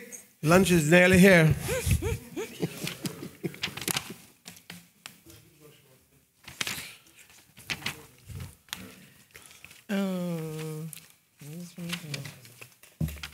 The Companies Management Amendment Number 2 Bill 2017. Clause 1, short title. Clause 2, amendment of Section 18 of the Companies Management Law 2003 revision, additional powers of the authority. Clauses 1 and 2. No, it's not going to amend it. So? Yeah, this one is not 1 and 2. The question is that clauses 1 and 2 do stand part of the bill. All in favor? Aye. Aye. Those against? Ayes have it. Clause 1 and 2 stand part of the bill. Clauses 1 and 2 therefore stands part of the bill. A bill for a law to amend the Companies Management Law 2003 revision to enhance the authority's enforcement powers against licensees and for incidental and connected purposes. Title. Question is that the title do stand part of the bill. All in favor? Aye. Those against? You can say the title passed. Title is therefore agreed. The question is, We don't put it on the table for doing that bill now. Let's finish. That one finish. no more that one, no, man.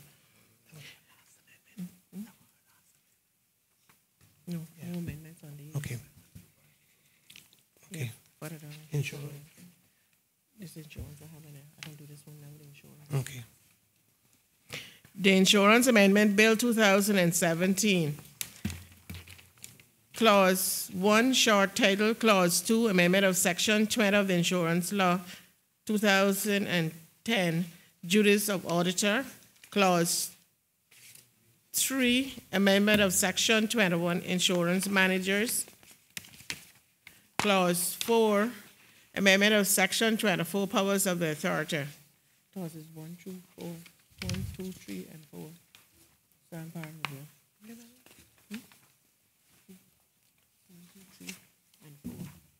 Question is that clauses 1, 2, 3, and 4 stands part of the bill. Those in favor? Aye. Those against? The ayes have it. Clauses 1 to 4 stands part of the bill. A bill for a law to amend Insurance Law 2010 to require licensees providing company management services to comply with Part 17A of the Companies Law 2016 revision and Part 12 of the Limited Liability Companies Law 2016 and for incidental and connected purposes. The question is that the title do stand part of the bill. All in favor? Aye. Those against? The ayes have it. The title does stand part of the bill. You gonna do this one or you going for lunch? Oh, we can do all these before lunch. Where's where?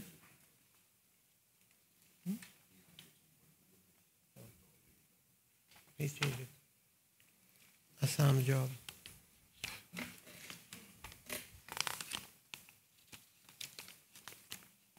The Banks and Trust Companies Amendment Bill 2017.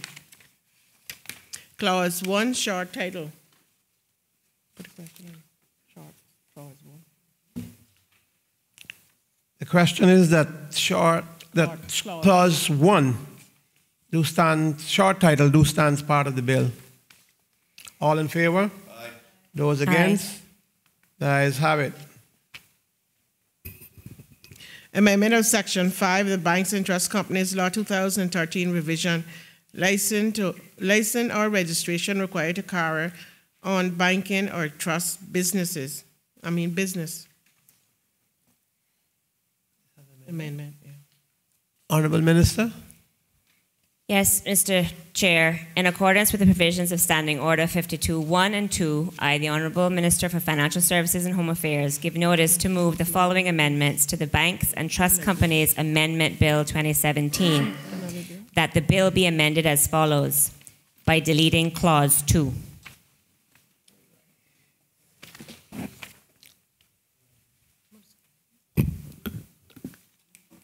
The amendment has been duly moved. Does anyone wish to speak thereto?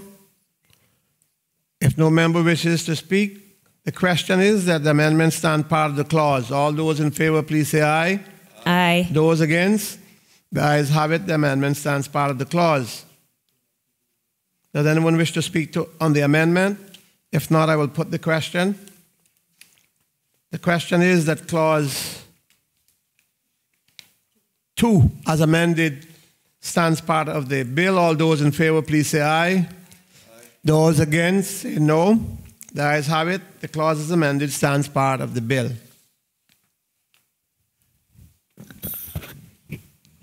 Clause 3, amendment of Section 13, obligation of auditors.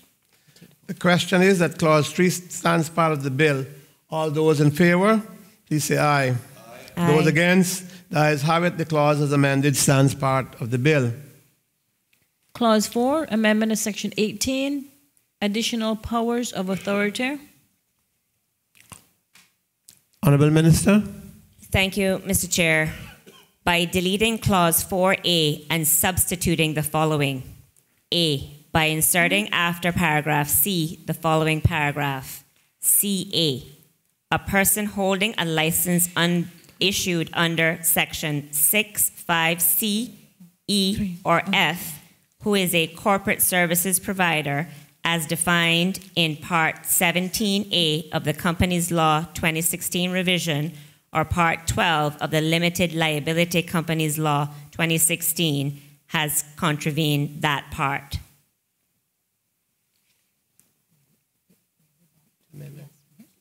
The amendment has been duly moved. Anyone wishing to speak thereto?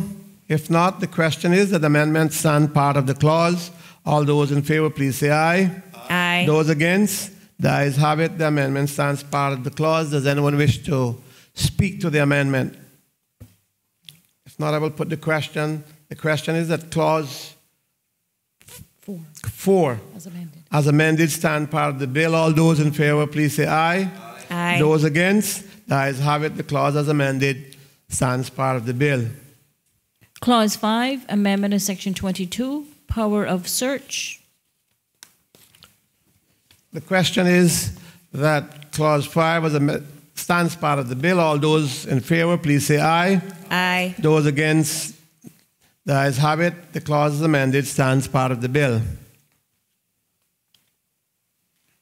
A bill for a law to amend the Banks and Trust Companies Law 2013 revision to require licensee providing company management services to comply with Part 17A of the Companies Law 2016 revision and Part 12 of the Limited Liability Companies Law 2016 to broaden and enhance the authority's enforcement powers against licensees and for incidental and connected purposes. The question is 3, 6, 8, 9. What's it?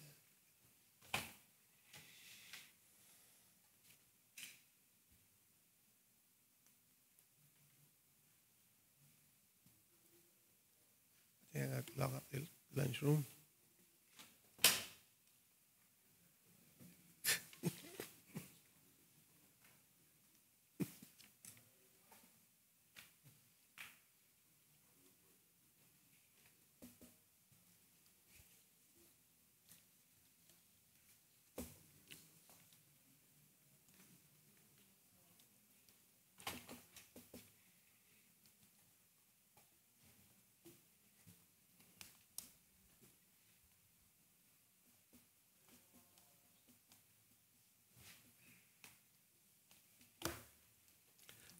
The question is that the title do stands part of the bill. All in favor? Aye. Those against? The title stands part of the bill.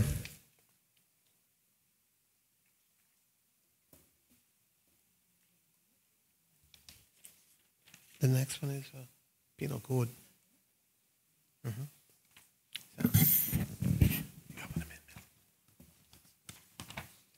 The Penal Code Amendment Number 2 Bill 2017. Clause 1, short title and commencement. Clause 2, insertion of section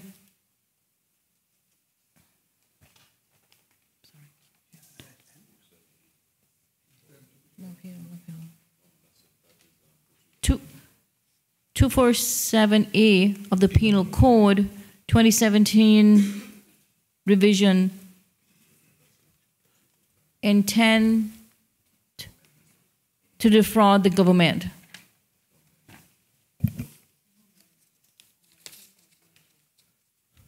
The question is that clauses 1 and 2 stands part of the bill. All in favor?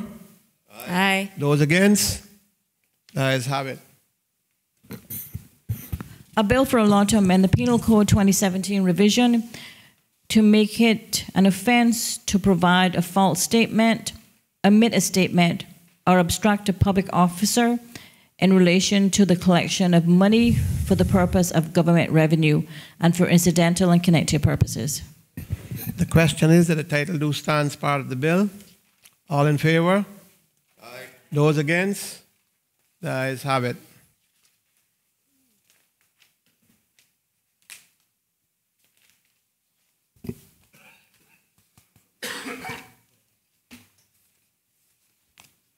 The Terrorism Amendment Bill 2017, Clause 1, short title. Clause 2, amendment of Section 10, extraterritorial applications, definitions. Clause 3, amendment of Section 12, offenses by body corporate. Clause 4, repeal and substitution of Section 29A freezing of terrorist funds. Clause 5, amendment of Schedule 4A, freezing of funds, etc., of designated persons. Clause 6, savings and transitional provisions. The question is that clauses 1 to 6 stands part of the bill. All those in favor? Those against? The ayes have it. The clauses as amended stand. The clauses 1 to 6 stands part of the bill. A bill for a law to amend the Terrorism Law 2017 revision to ensure its compliance with international standards and for incidental and connected purposes.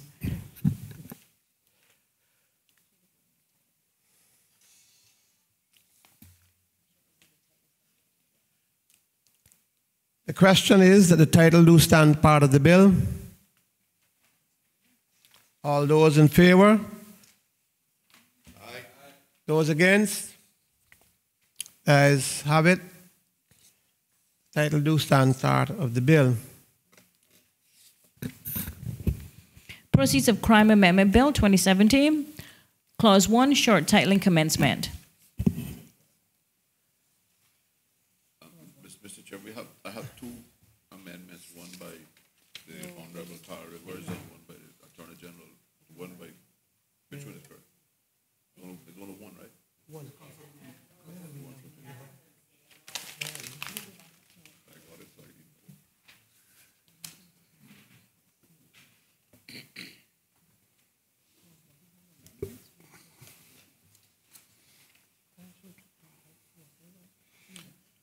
Do clause 1.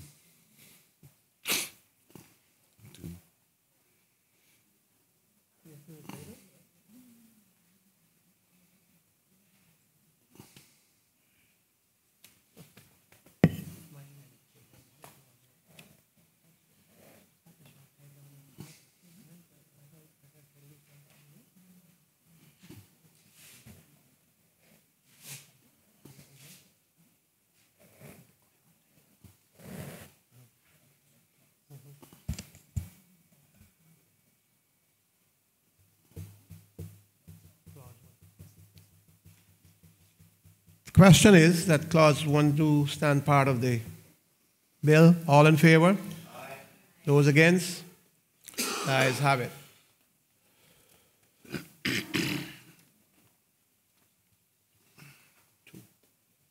I've been notified of an amendment.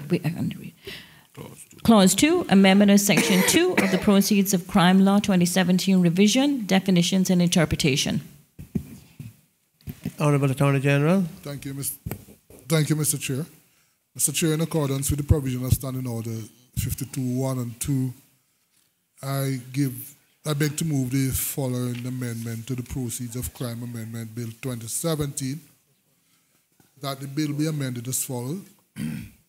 Marginal note A, by deleting clause 2 and substituting the following clause. The marginal notes will read Amendment of Section 2, Proceeds of Crime Law 2017 revision, definition and interpretation. 2, the Proceeds of Crime Law 2017 revision, in this law referred to as a principal law, is amended in Section 2 as follows. A, in the definition of the words relevant financial business, by deleting paragraph D and substituting the following paragraph. D, insurance business and the business of an insurance manager, an insurance agent, and an insurance broker who is licensed pursuant to the Insurance Law 2010, Law 32 of 2010, that is connected with insurance business. And B, by inserting the following definitions in the appropriate alphabetical sequence. Competent authority means a public body in the islands charged with the responsibility for combating money laundering and terrorist financing, including A, the Financial Reporting Authority, and any authority charged with the responsibility for investigating and prosecuting money laundering associated predicate offenses and terrorist financing and seizing or freezing and confiscating criminal assets. B, an authority receiving reports on cross-border transportation of currency and bearer negotiable instruments. And C, an authority having anti-money laundering or counter-terrorism financing supervisory or monitoring responsibility aimed at ensuring compliance by relevant financial business with anti-money laundering or counter-terrorist financing requirements. There's a further amendment, Mr. Chair, which deals with the definition of financial year.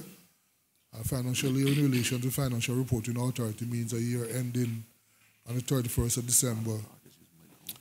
And the insurance business means any of the classes of business specified in the schedule to the Anti-Money Laundering Regulations 2017, and for the avoidance of doubt, does not include insurance business as defined in Insurance Law 2010, Law 32 of 2010. And B, by inserting after clause 2 the following clause. That's a new clause at the end. It is? Yes. Okay. 2A. Thank you, Mr. Chair. Mr. Chair, just for what it's worth, the aspect dealing with insurance, just for members' benefit, there was some confusion about what insurance businesses are caught by the anti-money laundering laws. It was intended to really cover investments, insurance that are dealing with investments, long-term investment business. But there were issues with persons going to license their trucks and renewing their insurance for their trucks and being asked to provide all sorts of documents to prove that they are not involved in money laundering. It was meant to cover those sort of activities. It was just meant to cover where the risk lies, which is like persons using insurance policies to launder money. And so that's what was intended to be covered.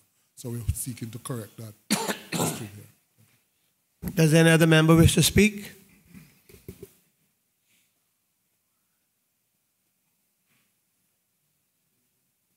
The question is, that amendment stand part of the clause?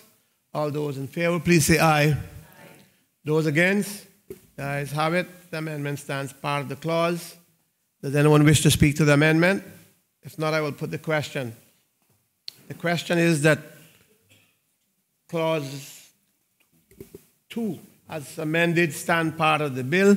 All those in favor, please say aye. Aye. Those against? The ayes have it. The clause as amended stands part of the bill.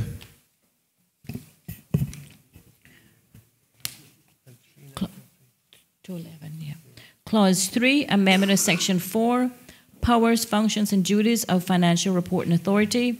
Clause 4, amendment of Section 11, annual report of the Financial Reporting Authority.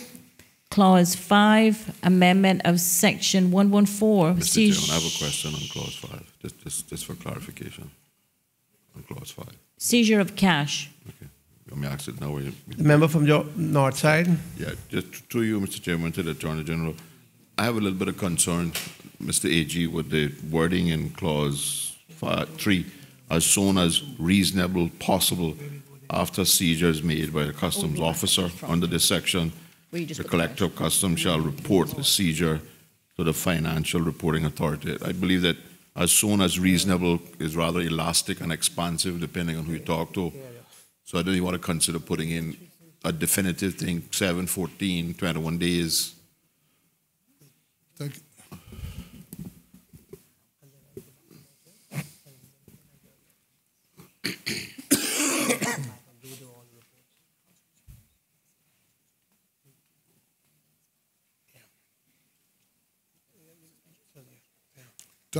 Thank you, Mr. Chair.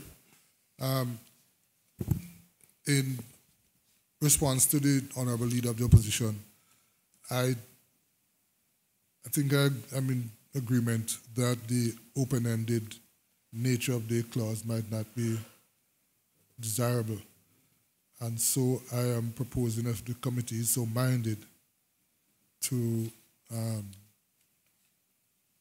propose that we change the language by Mr. Chair, with your permission, deleting the words as soon as reasonably possible, and by deleting the words shall report the, and substituting the words shall within 30 days of the seizure report that.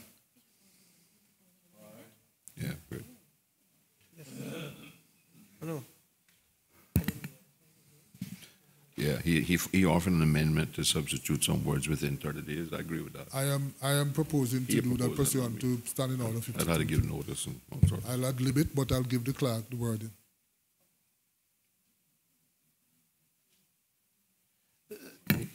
Let me take the vote on 3 and 4. All those in favor, clauses 3 and 4 stands part of the bill.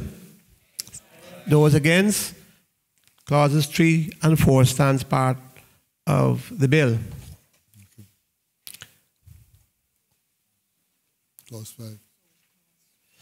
The Honorable AG, you're offering an amendment to clause 5. Yes, Mr. Chair, in keeping with the observation by the Honorable Leader of the Opposition, I am proposing that we amend clause 5.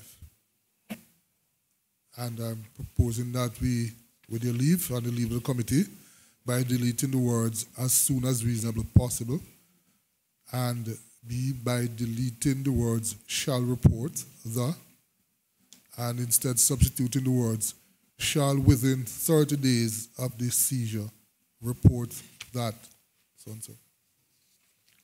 I'll provide the clerk with the necessary wording.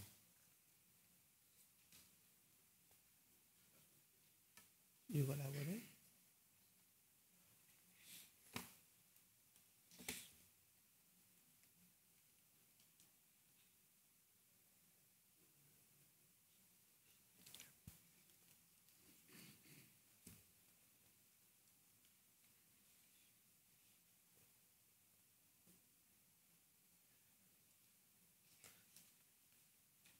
I think we understand what he's doing.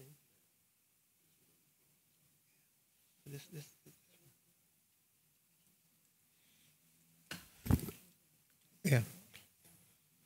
The question is that the amendment as proposed by the Honorable Attorney General stand part of the clause. All those in favor, please say aye. Aye. Those against? The ayes have it. The amendment stands part of the clause. Does anyone wish to speak on the amendment?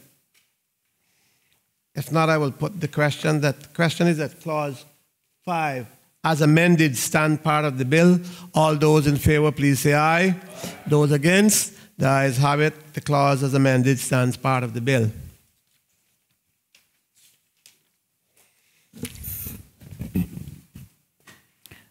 Clause 6, amendment of section 136, failure to disclose. Clause 7, amendment of section 137, failure to disclose nominated officers. Clause 8, amendment of section 138, disclosure by the Financial Reporting Authority. Clause 9, amendment of section 144, interpretation. Clause 10, amendment of Schedule 5, modification to the law when applied to external confiscation orders and related proceedings. Clause 11, amendment of Schedule 6, activities falling within the definition of relevant financial business. The question is that clauses 6 to 11 stand part of the bill. All in favor, please say aye. Aye. Those against? The ayes have it.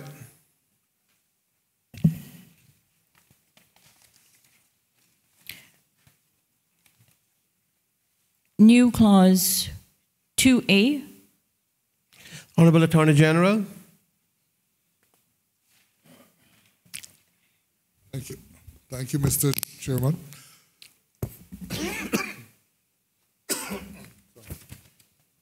Mr. Chairman,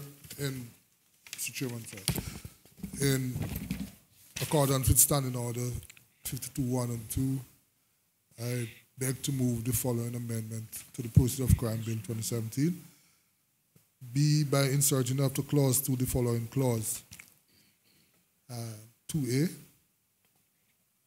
The principal law is amended in section 3 by deleting subsection 2 and substituting the following subsections. 2, the director of the Financial Reporting Authority shall be appointed in writing by the governor, acting in discretion of the governor, after consultation with the Anti-Money Laundering Steering Group, and shall hold office for such period of time, and subject to such terms and conditions as the governor may see fit. 2A, the persons specified in subsection 1, B, C, and D shall be appointed in writing by the chief officer of the portfolio, charged with responsibility for legal affairs, after consultation with the chairman of the Anti-Money Laundering Steering Group. Mr. Chair, just for clarification there, what happens is that under the current dispensation in the law, all the staff in the Financial Reporting Authority have to be appointed by the governor, which, of course, is sort of inconsistent with the rest of the public service, civil service. So after consultation with the deputy governor, we agreed that it was proposed that the appointment of the director remains with the governor, but the other staff, such as the accountant, the attorney, and such other persons as may be necessary to provide services to the FRA, like the analyst, the policy analyst, and so on, that they be appointed by the chief officer in the ministry, in the portfolio. Thank you. New clause 2A, amendment of section 3, Financial Reporting Authority.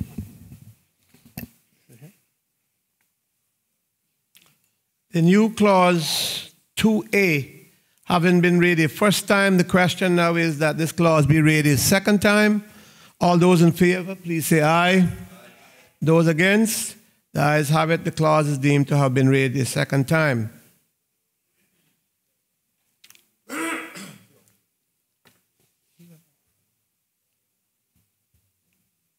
No, that's been done.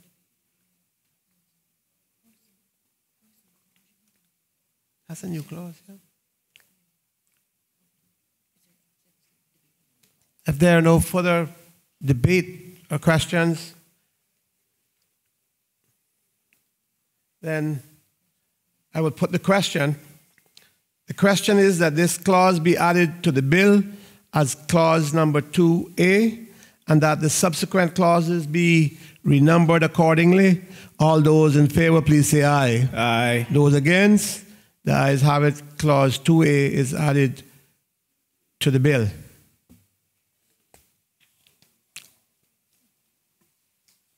A bill for a law to amend the Proceeds of Crime Law 2017 revision to ensure that the law complies with international best practices and for incidental and connected purposes. The question is that the title do stands part of the bill. All in favor? Aye. Those against? The ayes have it. This concludes committee stage. The question is that the bills be reported to the House. All those in favor? Aye. Those against? The ayes have it. The bills will be accordingly reported to the House.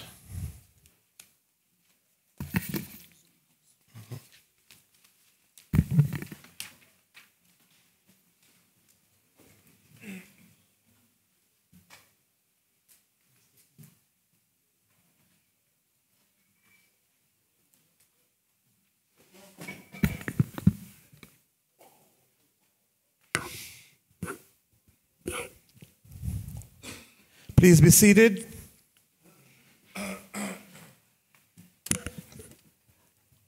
The House has now resumed its sitting, and this is a good time to take lunch.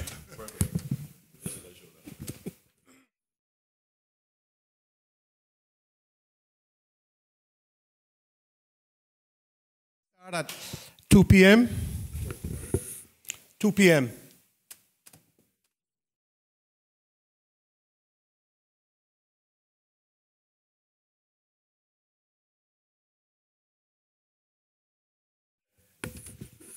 I'm advised that it's best to say 2:30.